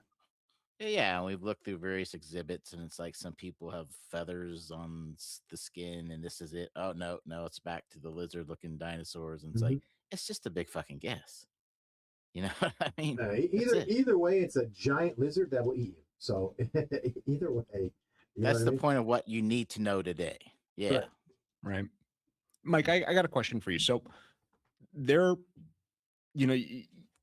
if I'm receiving what you're saying here, right? You don't go down the path of it's aliens. It sounds like you're pretty confident it's like at least everything we've seen would be tech by our government or someone, right? Um, assuming that part's fair. Yeah. What do you think about some of these historical events like the 1560 something in Germany, right? Yeah, with Germany, where they're fucking having a war. the celestial there was all war going on, dude. yeah or like the 1941 or 42 Battle of Los Angeles, or like the Washington wave, or that was a DC. big one. Yeah, 52. Some of those are pretty incredible, that there's really not a great answer for. Do any of those skew you towards, yeah, maybe there is something, or do you just not even let yourself go there? Well, it has a lot to do with like dated cases and where the story is at today. So I just the one I'll bring up because that'll suffice for what we're saying is Roswell, right? So there's a lot of people that believe, I guess, one crash. Now I'm hearing that it was actually two crashes, and it was two. And I can't keep up with the story. And then there was a picture of metal that reformed itself, but then that's not the metal because they switched it out. I mean, so again, how are we ever going to know is kind of where I come to on, especially like you get back in the 15, 16, 17, 1800s. But like Roswell, for me, what makes more sense, because I can't go back and, investigate that myself, is it was most likely a balloon that was trying to pick up the incendiary balloons that were coming over from Japan.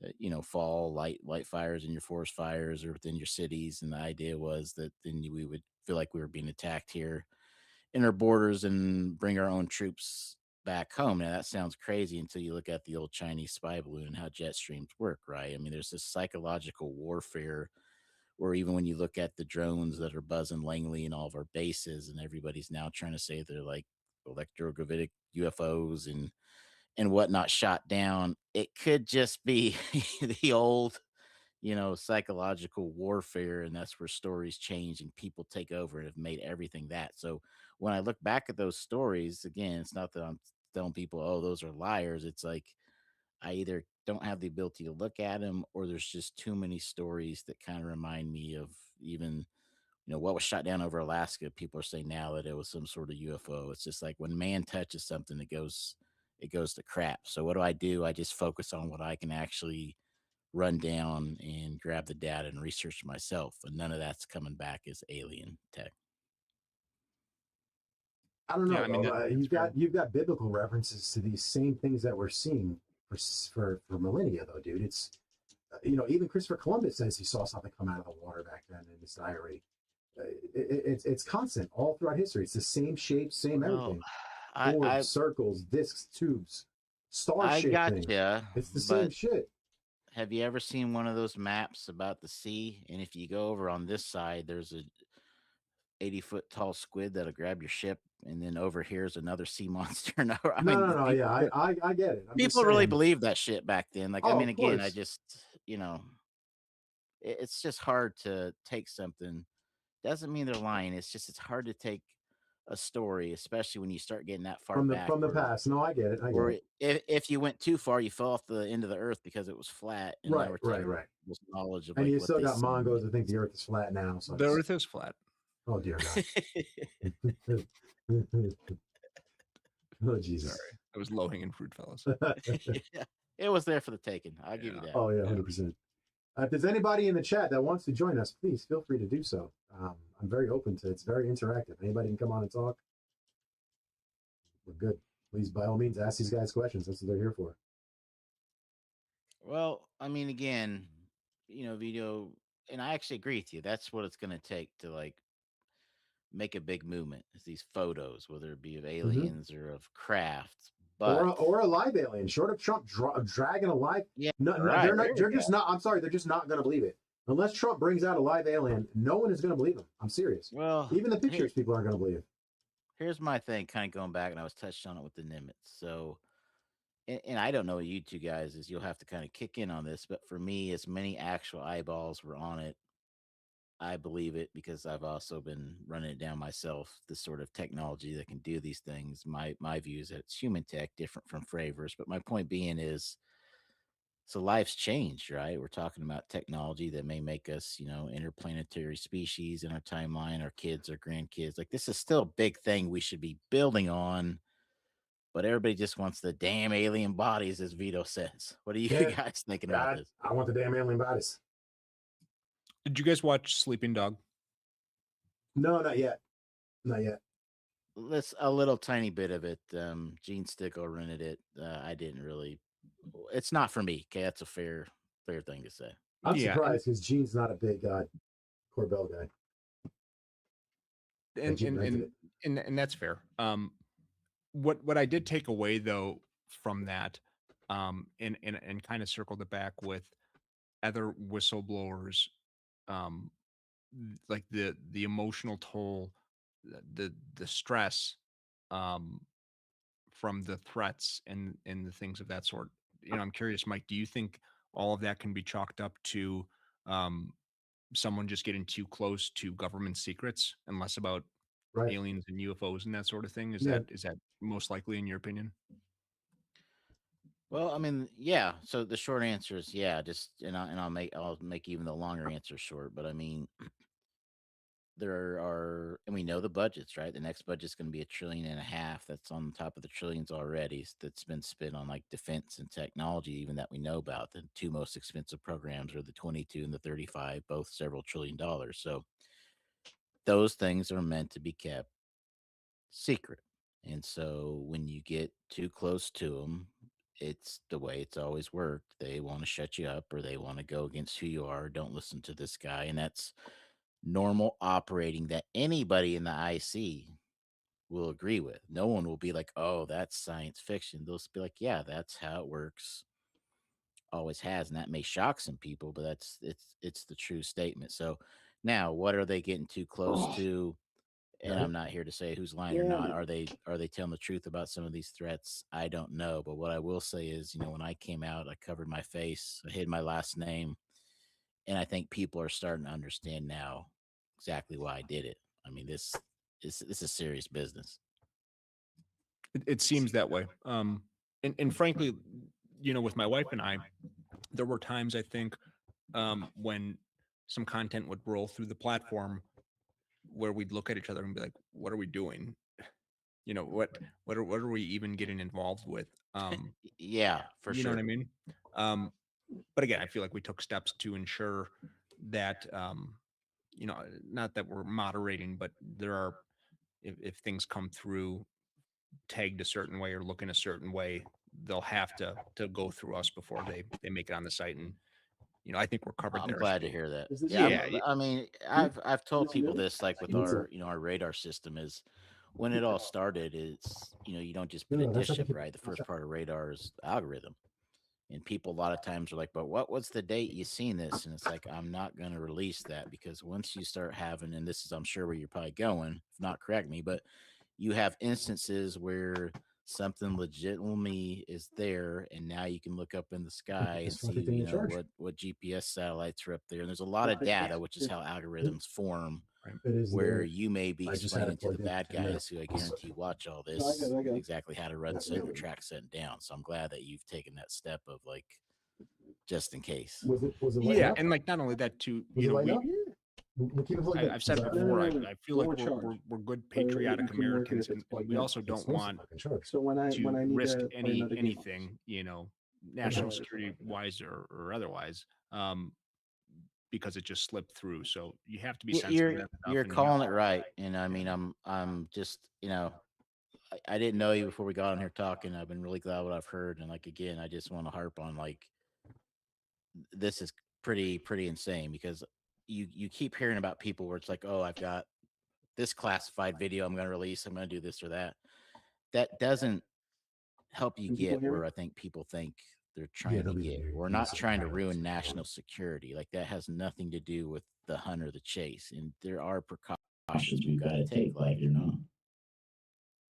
yeah, interesting. Tap your mic, Joe. All right, Joe's here, guys. So Joe, this is Whistling Mike. Joe, I see ya. You see me? And my man Dan from Probes, who created Probe. So Probe is a pretty cool site, Joe. Let me tell you what Probe does. Tell me what these people do. Well, actually, Dan, you want to go ahead and tell him what your site does? The only problem is if I tell it, it's going to be a 10-minute spiel. That's fine. Vito, I want to hear you do it. I want to hear you give the 50,000. Give me the foot view. elevator. Okay, essentially what it is Yeah. the site that allows you to search through the archives that just came out for the UFO stuff, like Right. very, very easily. So you can type in any word, any type of, are you having an, here, hold on, let me fix that. No, that's fine. No, that's annoying me. It's not annoying me. That's annoying me. Oh my God, what the fuck did you do? Nothing. I didn't do anything. There you go. Vito, are you underwater? What is that noise, brother? I don't know, give me a second. What does it sound like? I can't hear what you're hearing. It drives me crazy. That's perfect. Thank you. What are you hearing? What are you hearing? Is it echoing? What are you hearing? No, man, just give me some trouble messing with that mic was all. Okay, I was like, oh my God, is it echoing again? I'm gonna cry. All right, tell me about Probe. Okay, so Probe basically it's a great website that he started with his wife to essentially make it easy to search through those archives and UFO stuff in general, because it's a pain in the ass to keep up with so much UFO information that's coming out every day. Yeah. So he's got a way to like basically get you to look at it and see it well. For the people who are in the audience, is there echo when these gentlemen are talking? Because before, when I had the headphones on or the audio, the speakers, for some reason, I was getting horrible feedback on them. So I'm hoping that has since stopped. Audio, right? No, but Let's turn the audio down. Maybe that will help. yeah, you guys tell me what you do. I want to hear it from Yeah. you. Yeah. I'll give a quick rundown. So Repeat. Vito was right there. We do have a UFO files tracker.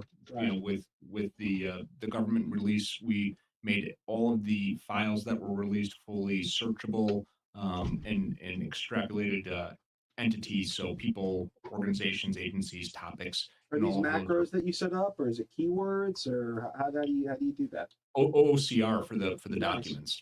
Yep. So everything's OCR. So I mean, you can literally type something in and then get a page level result for any given document. And then you know with the videos, there's textual descriptions and titles that we'll base that off of. But before that, I mean that's kind of a bolt on the site. What the site really is a mass aggregator of content that we follow in the UFO disclosure space. So researchers, creators on X and YouTube and social and you know media outlets that cover these sorts of things. What we built is a system where we bring all that stuff in. It's a fire hose, and it goes through multiple layers of AI and analysis to Interesting. pluck out what's relevant, what's not, and then it connects everything, which is cool, Oh, right? that's So great. That's yeah. greite.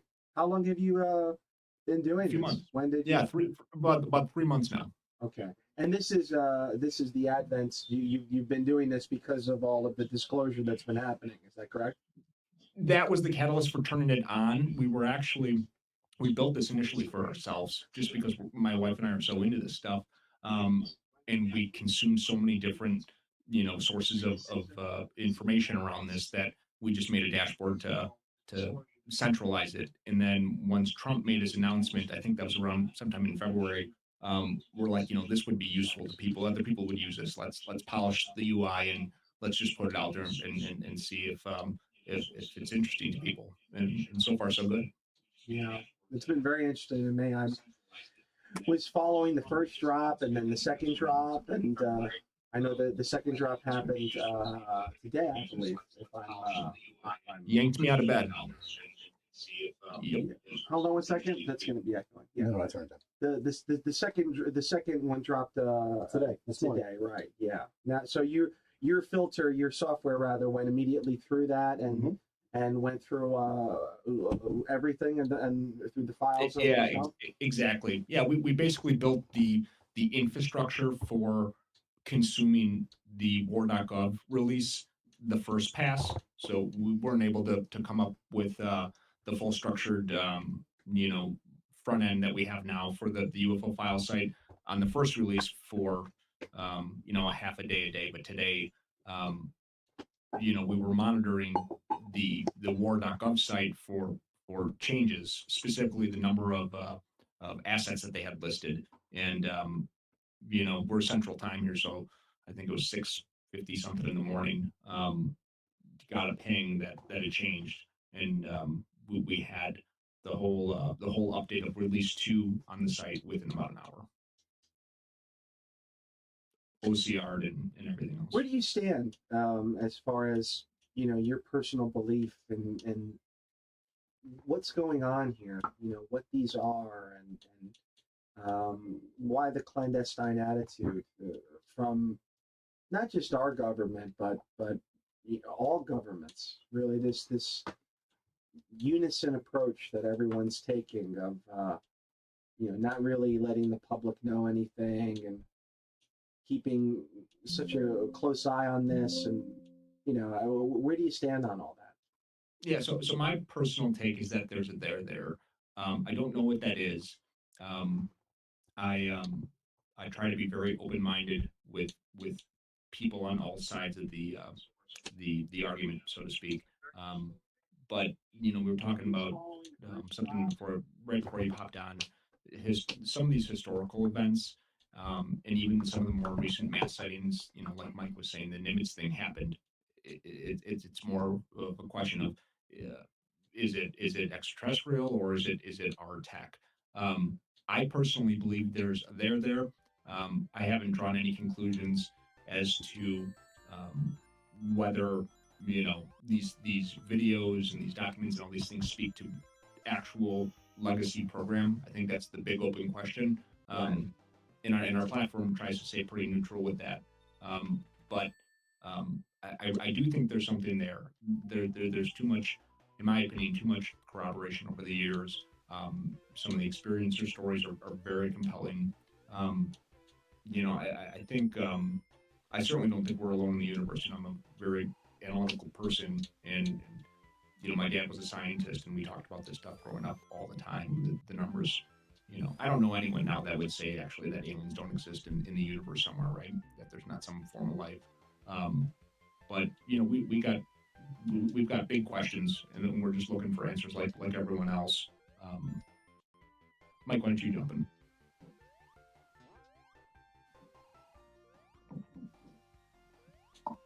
Yeah, I think you left it off well. So I'm the same way. I'm out looking for answers, but the modern day answers that you can run down versus the historical cases. And I mean, the researchers, I feel for them, that's a full-time job trying to study all these cases and group things together. So,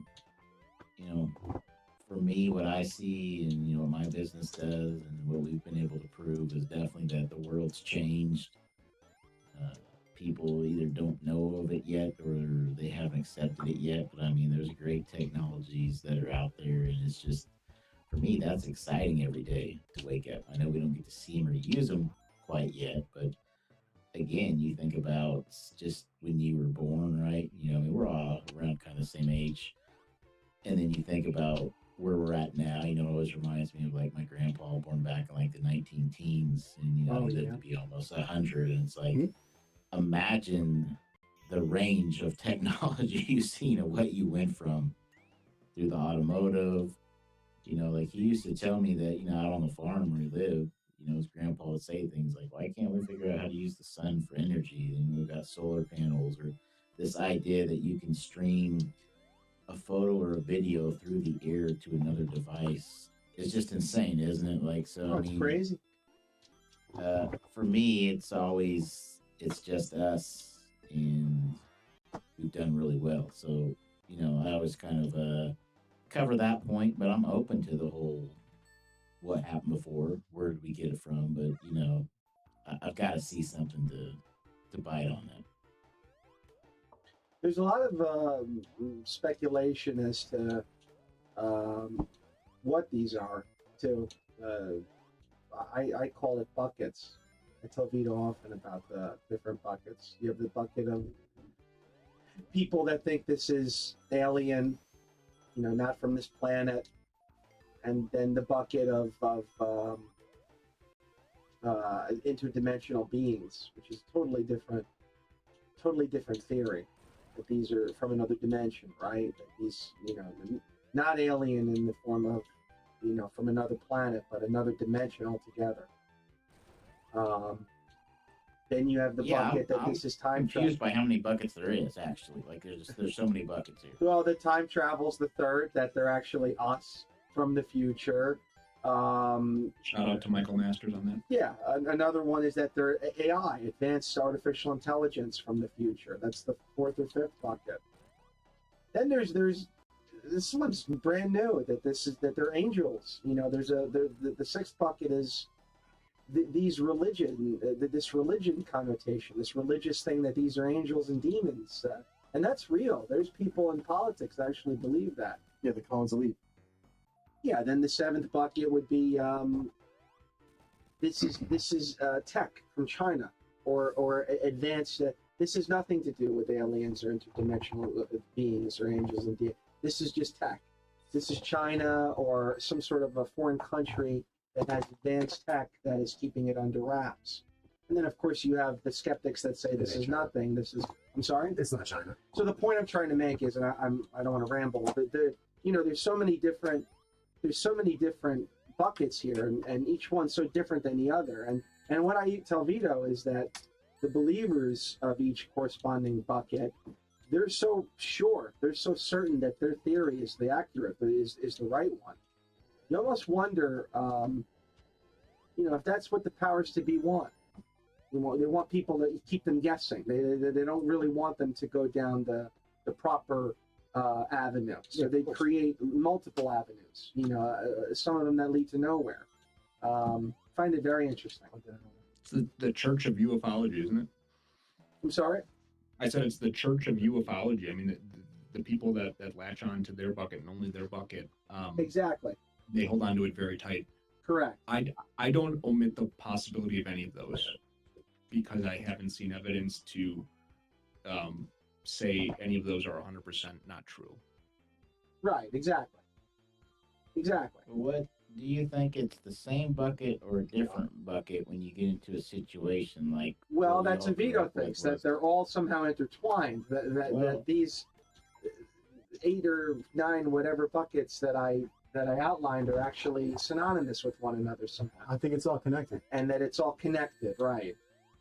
But here's the thing, right? We all grew up with spaceships came from outer space, right? UFOs, maybe Mars, based on the dark side of the moon. And now, because of the amount of detection systems that we have in space, we went away from that. Now we're talking about interdimensional. We're talking about they're coming from the ocean. So is that the same bucket? Is that bucket thrown away? I mean, how do you view these buckets as the goalposts kind of change? Well, I mean, it's funny. Sarah Tucker brought this up. She said the aliens are nonsense. UAPs, aliens, UFOs, all of it is a red herring. That the government wants us to, that they deliberately put that out there, the aliens, little green men, because this is something else. And they want, and it's what they're trying to call aliens is something to distract us from what it really is. Yeah, so they think it's religious, right? I think it's demons. They think it's something else. So and so rather than have people go down that hole to discover what it really is, that the alien thing and Roswell, all of it is a red herring. The Martians and little green men and UFOs and UAPs. It's like, you know, just keep drilling that. Keep telling people that. Let's do 50 years of research and novels and films, and we'll do fake abduction stories, and we'll tell them it's aliens when we know it's really not aliens. We really know what it is. We don't want people to find out what it is, so we'll use aliens as a guise. I think that was very interesting. I said, wow. So maybe it is interdimensional, or like you said, angels and demons or something. And it's just it's a cool theory. But the interdimensional explains angels and demons to me, because as an ignorant human being back then in the past, right? You wouldn't know what an angel or a demon was. They were interdimensional. You would assume that they were gods. You would assume they were gods. That's right. So that's what the interdimensional stuff makes a lot of sense to me. But what is interdimensional? Are the Greys interdimensional? Are there actual interdimensional beings? Is it a different species? What exactly is it? And if they're interdimensional, can the other aliens or whatever they are access those areas? So there's the Nensons. I went down this rabbit hole. There's the Greys, that's 2. There's the Nordics, I think that's 3. Oh shit. There's you're impressed. There's some insect mantis. Mantis. There's like 4 or 5 now. Reptilian, mantids. Nordics, right. So, and you wonder, like I said, go back to the earlier point of give me a second, Probe. I'm gonna put you. I can't find my damn mouse. This is done deliberately to keep people guessing. You know, But I mean, like, here's the thing, though. The one thing we know that is a fact, we don't know any facts about what we're talking about. The one thing that is a fact is the United States government has used the UFO angle to cover up our own technology that we've invented, and that just seems like much a simpler answer than 10 buckets. Yes, are responsible for this tech. Yes, correct. Yeah, Vito, I got you. Your own buddy, believe me. Yeah, I'm trying to find a goddamn mouse so I can add You Probe screwed back me on. again, folks. Don't give Vito's mic back. Yes, you did Are you something. serious? I'm serious. Yeah, he did it again. Oh, it's the wrong fucking mouse. I'm sorry. Exit out. Escape. I gotta find the right mouse. That's the problem. Yeah. Hey, Joe, we like that the live that you guys did from I'll call it the arcade, right? I mean, obviously it's a corporation, but great show on that one. We laughed it up pretty good when your shoes came flying off. Yeah, I still don't know how that happened. What is it? They saw a Dave and Buster's episode where my shoes somehow came flying off of that crazy ride. That Your shoes come off all the time. You're like fucking Saul Rosenberg. Yeah. And my shoes came off. Yeah. It's the funniest thing ever. It was longer than I expected, that ride. It was like a virtual reality. Bro, he looked like he wanted to vomit. It was very violent. It was very violent. Like it's a long ride. I remember they have the same sort of thing at Chuck E. Cheese, like when my kids were little. And the same thing. You think it's gonna be like a 20-second thing, like most of the coin games are, but it just keeps going and going. Oh, it was way longer than I like. I was like, wow, I was actually impressed with how long the ride was, because I'm expecting you to be done in 30 seconds. You know what I mean? Like usual. The one thing that I found very interesting, and I actually said this to Vito, is I'm starting to really subscribe to the theory that these are aquatic and that they reside in our oceans. Yeah, and that they live there, or have lived there, I should say, past tense, for perhaps quite some time. Oh yeah. You know, and maybe even before us. And that they had no interest in the land because they didn't need to live in the land, so they had no interest. Doesn't mean they're not intelligent. I mean, we don't have interest in the ocean, and we're intelligent. No, they don't have interest. They probably don't have interest in the land. You know, 94% of our oceans are undiscovered. We don't have interest in our own Earth. 94% of the ocean, because we don't need it. Where did NASA start, Joe? So what? There you are. Where did they start? Yeah, in the ocean. Yeah. And not only that, like, think about it, it's the safest place for, obviously, they're claiming that these things can travel underwater unimpeded. So they're doing like that, tens of thousands of miles an hour under the water. If that's the case, then I don't think the pressure or anything would be the smartest place for them to be.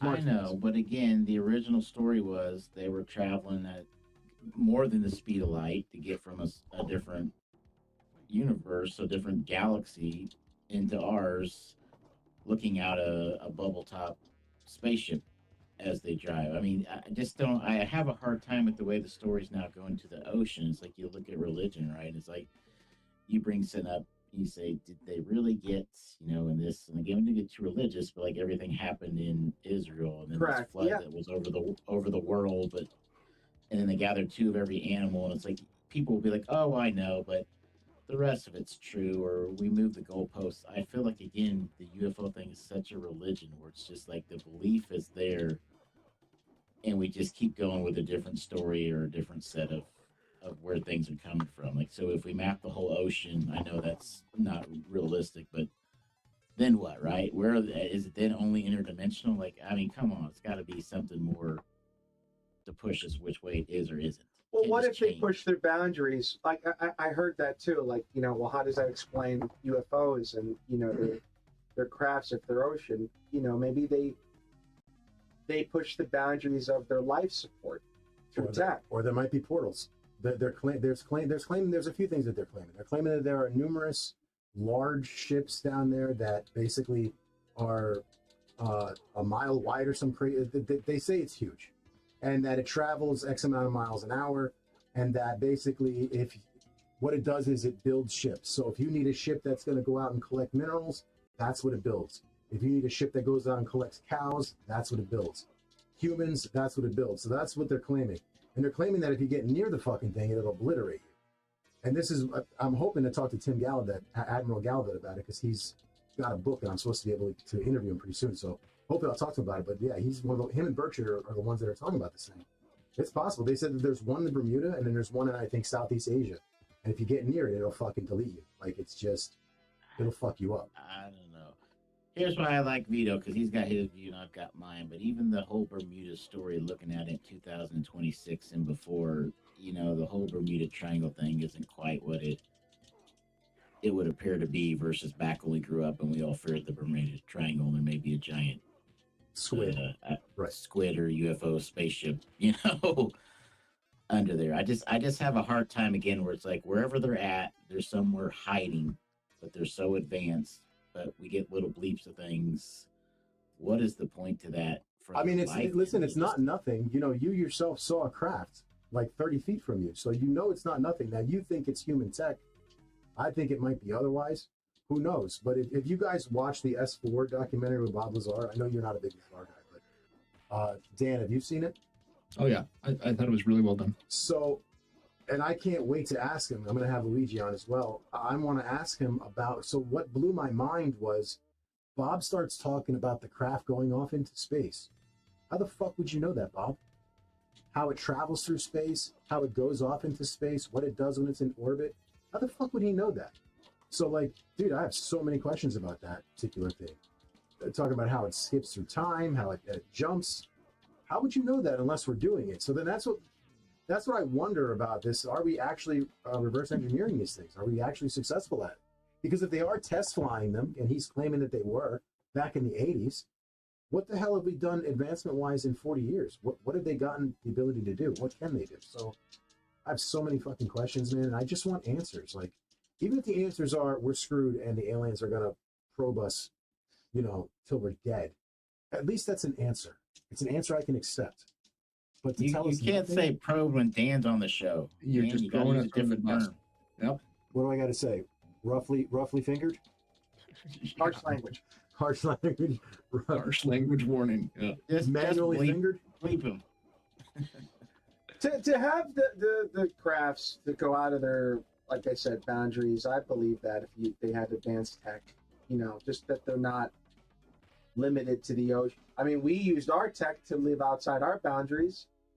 Man can't live in space, but we used our tech as we advanced to break through the boundaries. So why can't they do the same? Why can't they? You know what I mean? I think that it makes sense that maybe their life support is aquatic in the ocean, but that doesn't mean that they're not going to try to break through the boundaries of their existence. That they're going to not say, okay, even though we can't live up there in that atmosphere, it doesn't mean, that we're not going to try, to. I'm sure they are. To use, of course. There are mountains, That's why it correlates with, the only thing that I have difficulty subscribing to is the woo of it. The gods, that they're gods, that they're crashing. So they're not gods. They're not perfect. If they're crashing, I did this with my friend. Well, listen. I said, Adam, they're crashing. They're crashing. That means they're not perfect. That means they're flawed. That means that they, that means they could be worse than, female drivers, no survivors. Oh, yeah. They might be worse than women drivers. Yeah. If they're crashing, they're not gods. Yeah. That's my point. They're crashing. Fucking UFOs, hubcaps are all scratched up. So they can't be perfect beings if they're crashing. They're crashing. Right, but are they beings though? Right, there's numerous. We know that there's numerous species, right? So I'm wondering. So the do you understand the point I'm making? Yes. But you might be mistaking the individual creatures. You might be mistaking gray aliens that are fucking driving drunk, like Cheech and Chong, for interdimensional beings that are being called gods. You understand what I'm saying? Sure. So you're talking about different entities, and that's where I want to know. That's why I want to talk to somebody who knows about the creatures, because I want to know what the hell the differences are. You have interdimensional, you have interplanetary. How would they know that, though, Vito? Ultra-dimensional. That's a great. You know what he said? How would I know that? Because I'm basing it off of what Luna said. That's why. And she's delicious. No, I'm saying, how would the person know that you talk to him? Like, that's my problem. I would love to talk to someone that knew it too, but it's like. Well, yeah, somebody who knows. Well, he's saying that they wouldn't even be aware. Jason Sands claims like he knows. I'm sure Dylan Borland and Matthew Brown know some shit. They're not going to tell me, but I'm sure they know some shit. You just have my man drop that fucking Project Rubik's Cube thing the other day. That blew my fucking mind. What the hell even is that? Let's go back to what we said here. So let's say that if you get close to the ship, they annihilate you, right? Somehow we know this, okay? And then we go with they're in the ocean and they build ships to come out and do stuff. And we talk about how we go into space. But we also shoot radio signals into space, trying to make contact for how many decades? Like, how come, what is the hiding of where they come out and do their business and run back in if they can destroy us versus like why is it still a secret? Why are they a secret community under the ground at? Yeah, why? Because they're probably doing some shit to us that they're not. So I believe firmly that they made a deal with the government or the world's government to collect X amount of people in X amount of time, especially if you're going to go by what Jake Barber and Michael Herrera are saying, with them taking third world people in South American countries and in South Asian countries, etc. So I believe firmly that the government made a deal with them. You take X amount of people. There's too many missing people in the world. You know what I'm saying? You just had the Biden administration lose. They just lost 300,000 children that they can't fucking find. But my problem, what did you say, sir? I'm just saying, like, that's probably not the government signing a treaty. They would just come and do that because, like you said, there's just hundreds of thousands of people missing. Like, you don't really need the government to agree.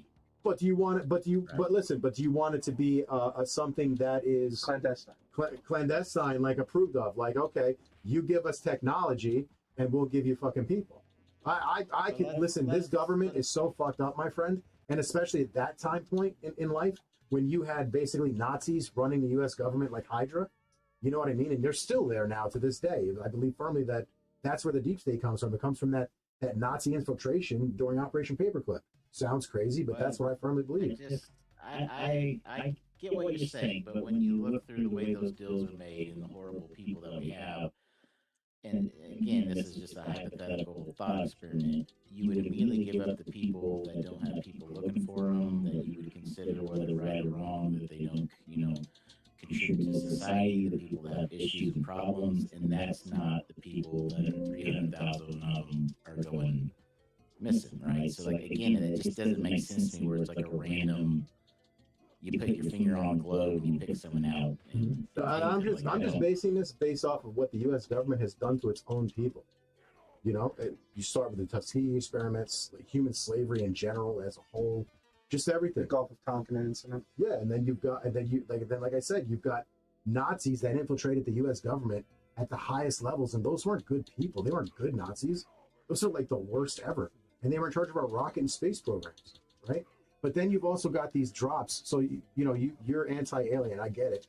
But you've also got these drops where for the first time ever, NASA showed 7 fucking craft watching them on the moon. Like, that blew my mind to see that. So again, when they say the nothing burger, I don't think it was a nothing burger, these drops.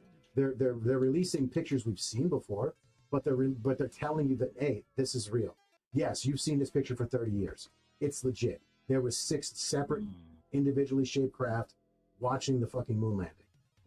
During one of the Apollo moon landings. I agree that is what it said. However, there's also You don't think we went to the moon? 10 times that amount of astronauts who will tell you in decades of career in the meantime into space, including some of the members that were with these other crews, that they've never seen anything either. So I mean, that's the problem with stories, right? Yeah, but then you've got astronauts that say they've seen things. You've got radio transmissions now being released with those, right, Dan? There's radio transmissions released, saying, hey, we see a bogey, or we see this, we see that.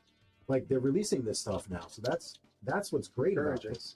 Some of the NASA releases are very interesting about the stuff that they're seeing in space.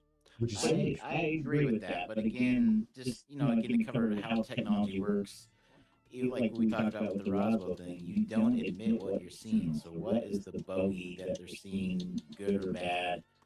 We don't know what they were doing up there at that time. There's just other explanations that fit more within our government and what it could have been, even mistakes, versus, again, he's saying he saw all bogeys and they're all alien craft looking at us. I mean, I know that's what you think, but like I have a hard time with stories. So basically, it's going to take you getting probed, face down, ass up on the table. You can't say that. Flat two's going deep, bro. Flat two's going deep. Half the community turn on us, right to their elbow. We're talking to Probe and Whistling Mike right now on Perfect Storm. A big question that I wanted to ask that you just said moments ago is, someone isn't a fan of Bob Lazar. Why is that? That's a good question. And Time Lock says Dan is a legend, by the way, on X. Whoa, let's go. Don't know who that is. Nice. Dan is a legend.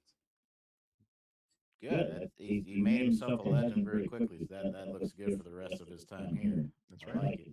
That's not what I got called when I came into the community and started talking bad about Bob Lazar. No, I'm curious because I find him very interesting. I find him extraordinarily compelling. He's one of the 4 I trust. There's 4 people in UFO I trust. Right. Bob Lazar, Borland, Matthew Brown, and Johnny Root, and Dave Grush. Those are the 4 in Grush we trust, buddy. In Grush we trust. But no, what? Tell me. I would love to hear your take on him. Oh, sure. Well, I mean, again, it's everybody's opinion on what was real and what's not. But when you get into the pay stub matter, when you get into the things like the educational backgrounds that don't quite check out, there's quite a bit of other stories that you could find online where Bob Lazar also witnessed a gunfight between aliens, not just the craft. It gets pretty out there in the amount of what's really factual that you can bring proof for that hasn't been. Wait, he said he saw a space fight? Yeah, there's an actual story by him of that he saw that. But when Knapp and Corbell get around, and again, I don't want to get too personal on people's beliefs and here, but they don't bring that up. I have no idea why, but it's usually just the story that you've heard, which is what you see. So he said he saw this, or that was part of his briefing? Because if you remember during his briefing, he did say that they included shit in there, and he wasn't sure what was the truth and what wasn't, but he was just repeating it. So that's what I'm curious about. Here's what I'll say. Besides seeing or being briefed on an alien gunfight, there's too much in the story for me that doesn't check out. There's inconsistencies. Go into the personal life and some of the issues. Do I think that Bob Lazar was there? Yeah, but I believe it was only for X amount of weeks. Do I think they would bring a guy into a program like that? Different things. It's just everything that I've seen says no. So it's not like I have a vendetta against them instead of everything that I've. But you know what? I appreciate the different take because there are people that worship at the altar of Bob Lazar. So I do appreciate that, hearing something different. No, here's what I'll say. If you do your research and you like him, that's fine. I did my research. It's not a like or not like. It's just I don't buy the story after mine. So, yeah, everybody's got their own view. No, I get what you're saying that entirely as far as with Lazar goes, because you don't know what's what with him. So I get it. I get it entirely, but I still think that the guy was telling the truth. I still think he saw some shit. And I get what you're saying about the whole, only employed for, 7 or 8 months.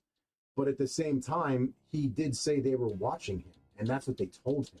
Like they were tapping his phone, they were fucking watching his everything, they were following him.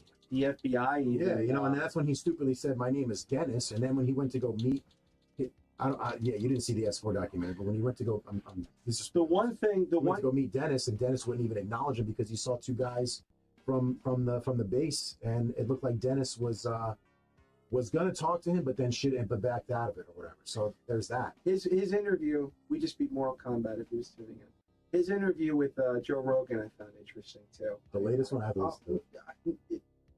Please check it out. Dude, did you watch S4? You have to watch it. I watched that 3-part thing that you sent me. That was Matthew Brown. I found very interesting because it got religious, bro. It got interdimensional. You have to break. Then you gotta now that you've seen that, I want you to go and watch the Richard Dolan video I sent you. They asked him because he breaks the document, and he said yes to everything. AI, time travel real? Yes. Is interdimensional being real? Yes. Are aliens real? Yes. Is God real? Yes. Like he confirmed it. He's the closest one to say your stuff, where somehow this is all intertwined. That's what I'm telling you. Yeah, so it's going to get really. So I weird. I found that interesting. I found that very interesting. The people that I speak to are telling me it's going to get weird. So if they're telling me that, it's going to get fucking weird. I'm telling you. Gentlemen, I'm going to use this lull as an opportunity to bow out. I have an army of children that my wife is wrangling. So my time is... I understand. I've got 4. Here. I've got 4. They're all teenagers. Thanks for jumping on tonight, Dan. No, dude. Guys, I really appreciate the conversation. Mike, great meeting you. And Likewise. Joe, guys, that was Yeah, very interesting my conversation. pleasure. We do this most Tuesdays at 8 o'clock. This is a different day for me. It usually changes when I'm at the He was firehouse. working. Yeah, So I do a 24-hour shift at the firehouse. So every couple of weeks it changes, but it's usually Tuesdays at 8 o'clock for this show. This is Dan from Probe. We're talking to Whistling Mike also. If you're just tuning in, we beat Mortal Kombat, and we're having some great conversations tonight. This is more of a laid-back show. Joe showed up late. He had some things going on with his Grammy. God bless you for your grandma. Thank you. Yeah. Dan, is there anything you want to leave us with before you take off? No, just keep the conversation going, Vito. Keep pushing like you're doing. Keep bringing new guests on.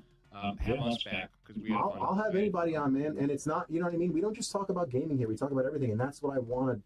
I want to push this topic, and what this channel does differently. I want to approach this. No one's doing it like this. Is interactive. I literally said anybody can come on here.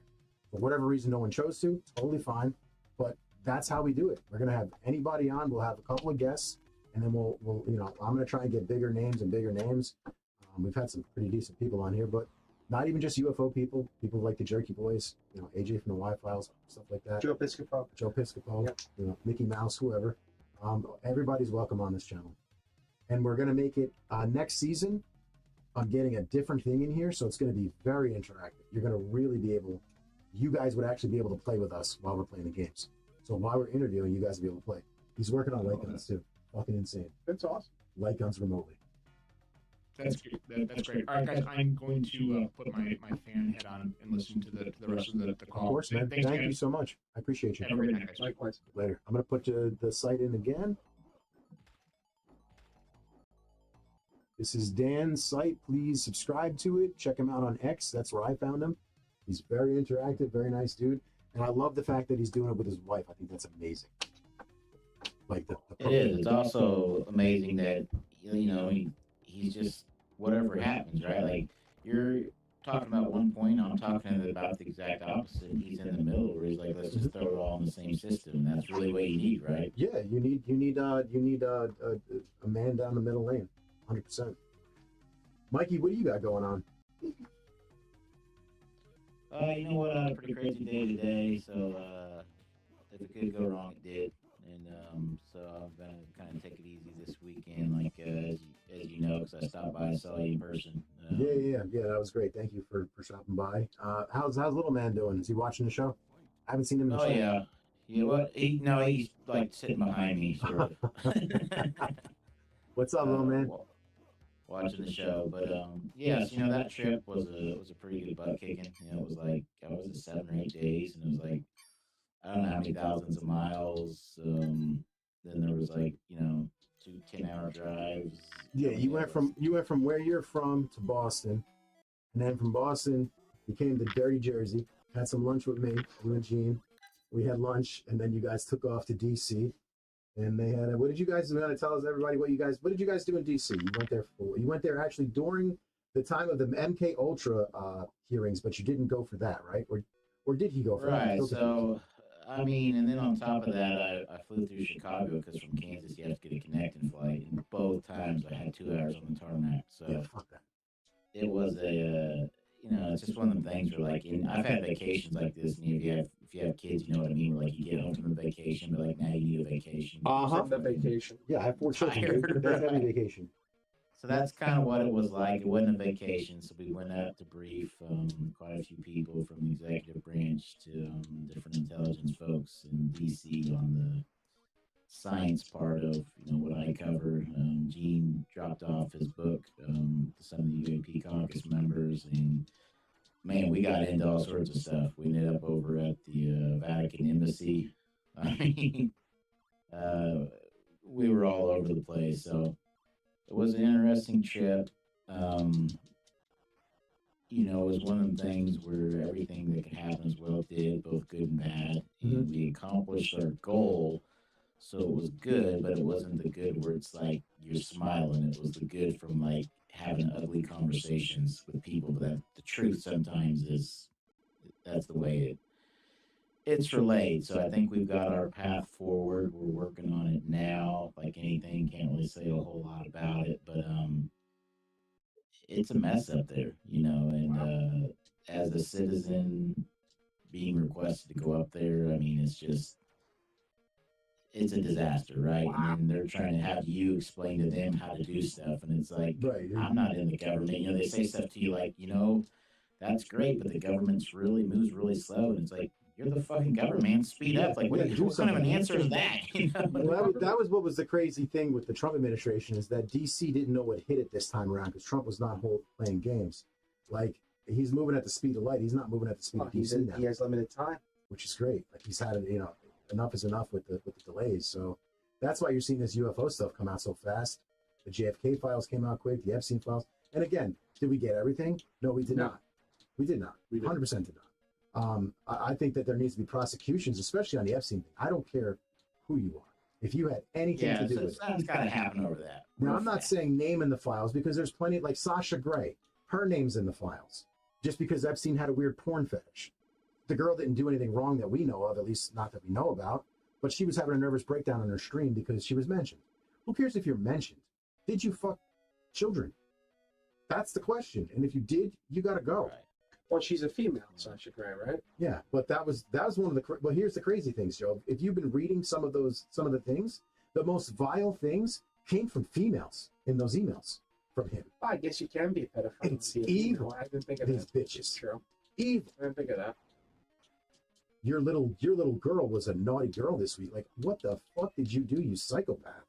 Like, they were worse than the men. Yeah, you're saying? Yeah, the women were worse than the men. Think about it. His groomer was Ghislaine Maxwell, a woman.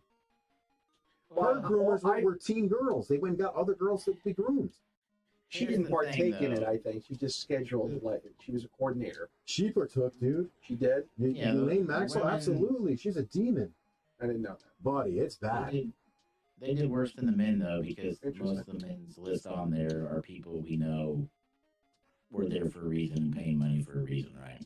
Right. And they weren't exactly, not that they should be capable of it, but I mean, like, it's the clientele you would expect to have someone doing the dirty work for them, right? Right. It's just sick, though. Like, all of the crazy shit in the last 40 years, from the gender studies to the global warming stuff to the pandemic, it was all planned by Epstein.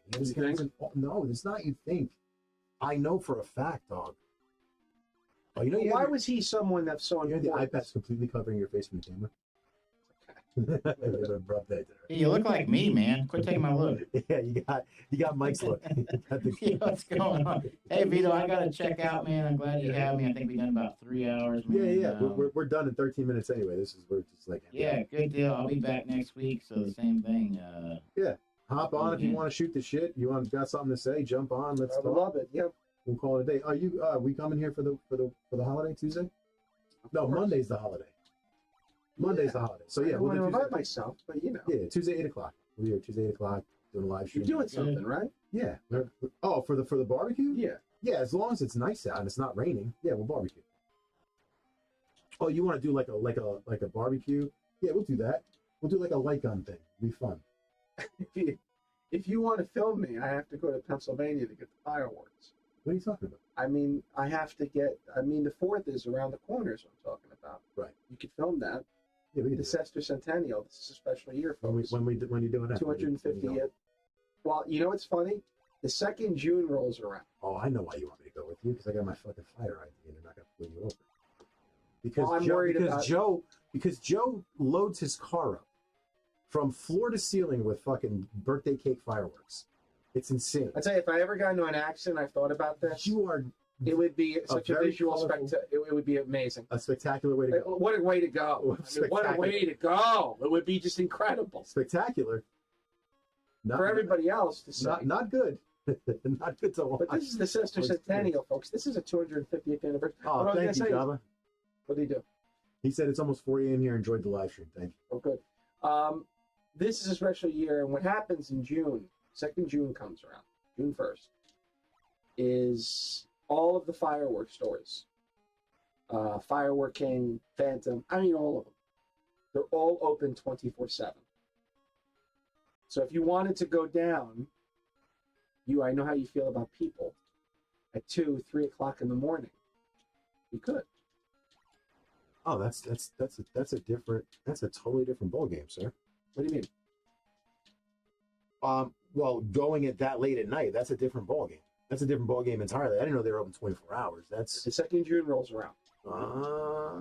is that when you go? You always go late at night?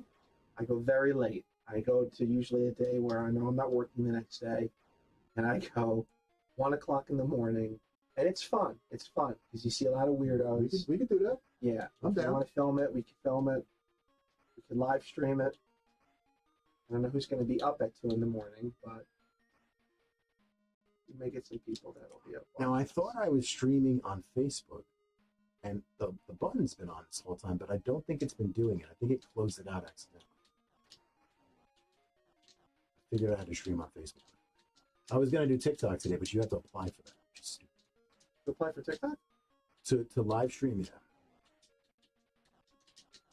Oh, I guess it's... All right, I guess it's not showing. I got to figure this out. Okay, I'll figure it out Facebook. It's there, but it's not streaming. What did you try to do? Like all 4 at once? No, they're on right now. I can see them. Facebook? And it was showing. Let me see if it shows it still. Yeah, I had Facebook going, but then I had that weird echo and I turned it off. I hear good things about Facebook streaming. It's cool, but like to get monetized, you have to jump through all these damn hoops. It's really annoying. X is like that. It's nearly impossible to get monetized on Twitter. Well, you have to Do something so viral. It's and it has to be constant. You have to constantly be posting on X all day, constantly. Is that true? 100%. My buddy Joe makes good money off of it. On X? Mm-hmm. Yeah, he makes good money off of it. I don't know anybody that makes good money off X. Wow. My buddy Joe. And then my buddy Ty makes money off of the audio side. Ty? Ty Roberts? Yeah. You have nobody named Ty. You made up that. You're right. No, it's really somebody named Ty. There's no one named Ty, folks. Yeah. Total Disclosure Podcast. Where the fuck is the live button? The LimeWire. LimeWire died 35 years ago. No, the live button. Oh, there it is. Little son of a bitch.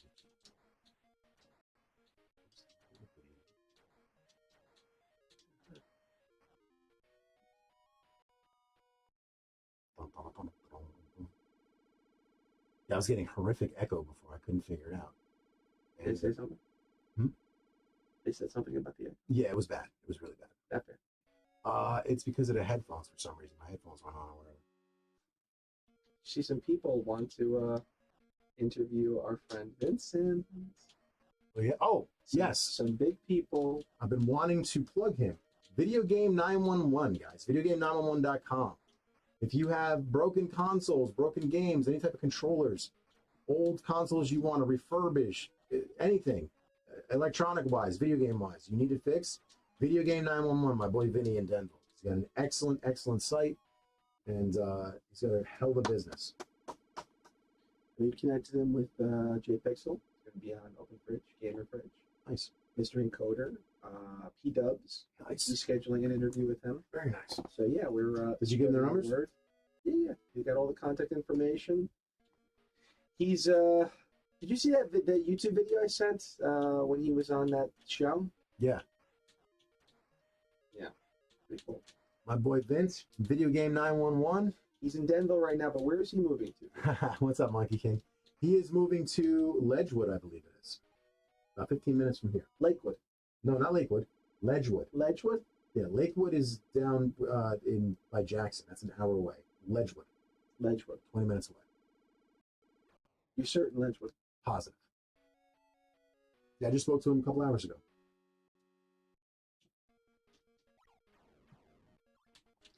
All right, guys. Oh, my languages. Thank you for joining us. We will be back on Tuesday. I'm not sure what the theme is going to be. If there's going to be a theme, we're going to have guests.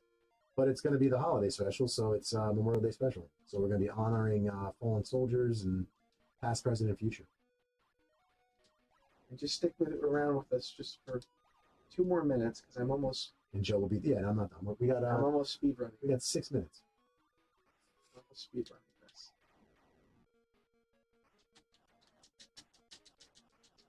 He looks like the dude from Big Trouble in Little China. He does look a little like that, right? I'm not seeing things. He definitely looks like the boss from Big Trouble in Little China, does he not? Is that the game? That's the game. That's the game. Hold on. Does this work?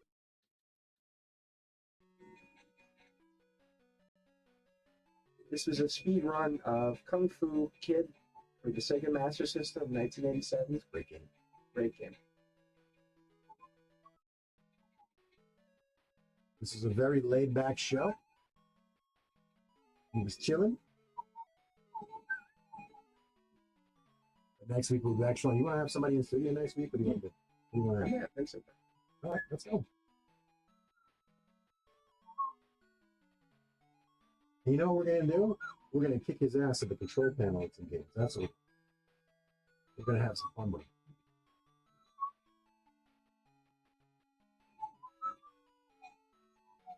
Wow, we have 6 people watching us on Rumble.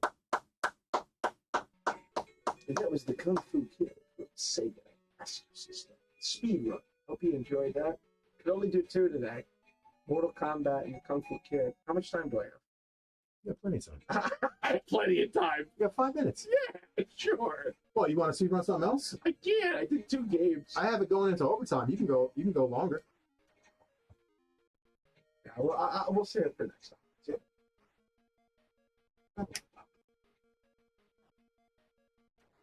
All right, guys, that's the show. Thank you for joining us. Thank you for joining us, Eric. Next week, sub to obviously Perfect Storm Gaming, Vito UFO 76, and Joe Cade. Catch you guys next week.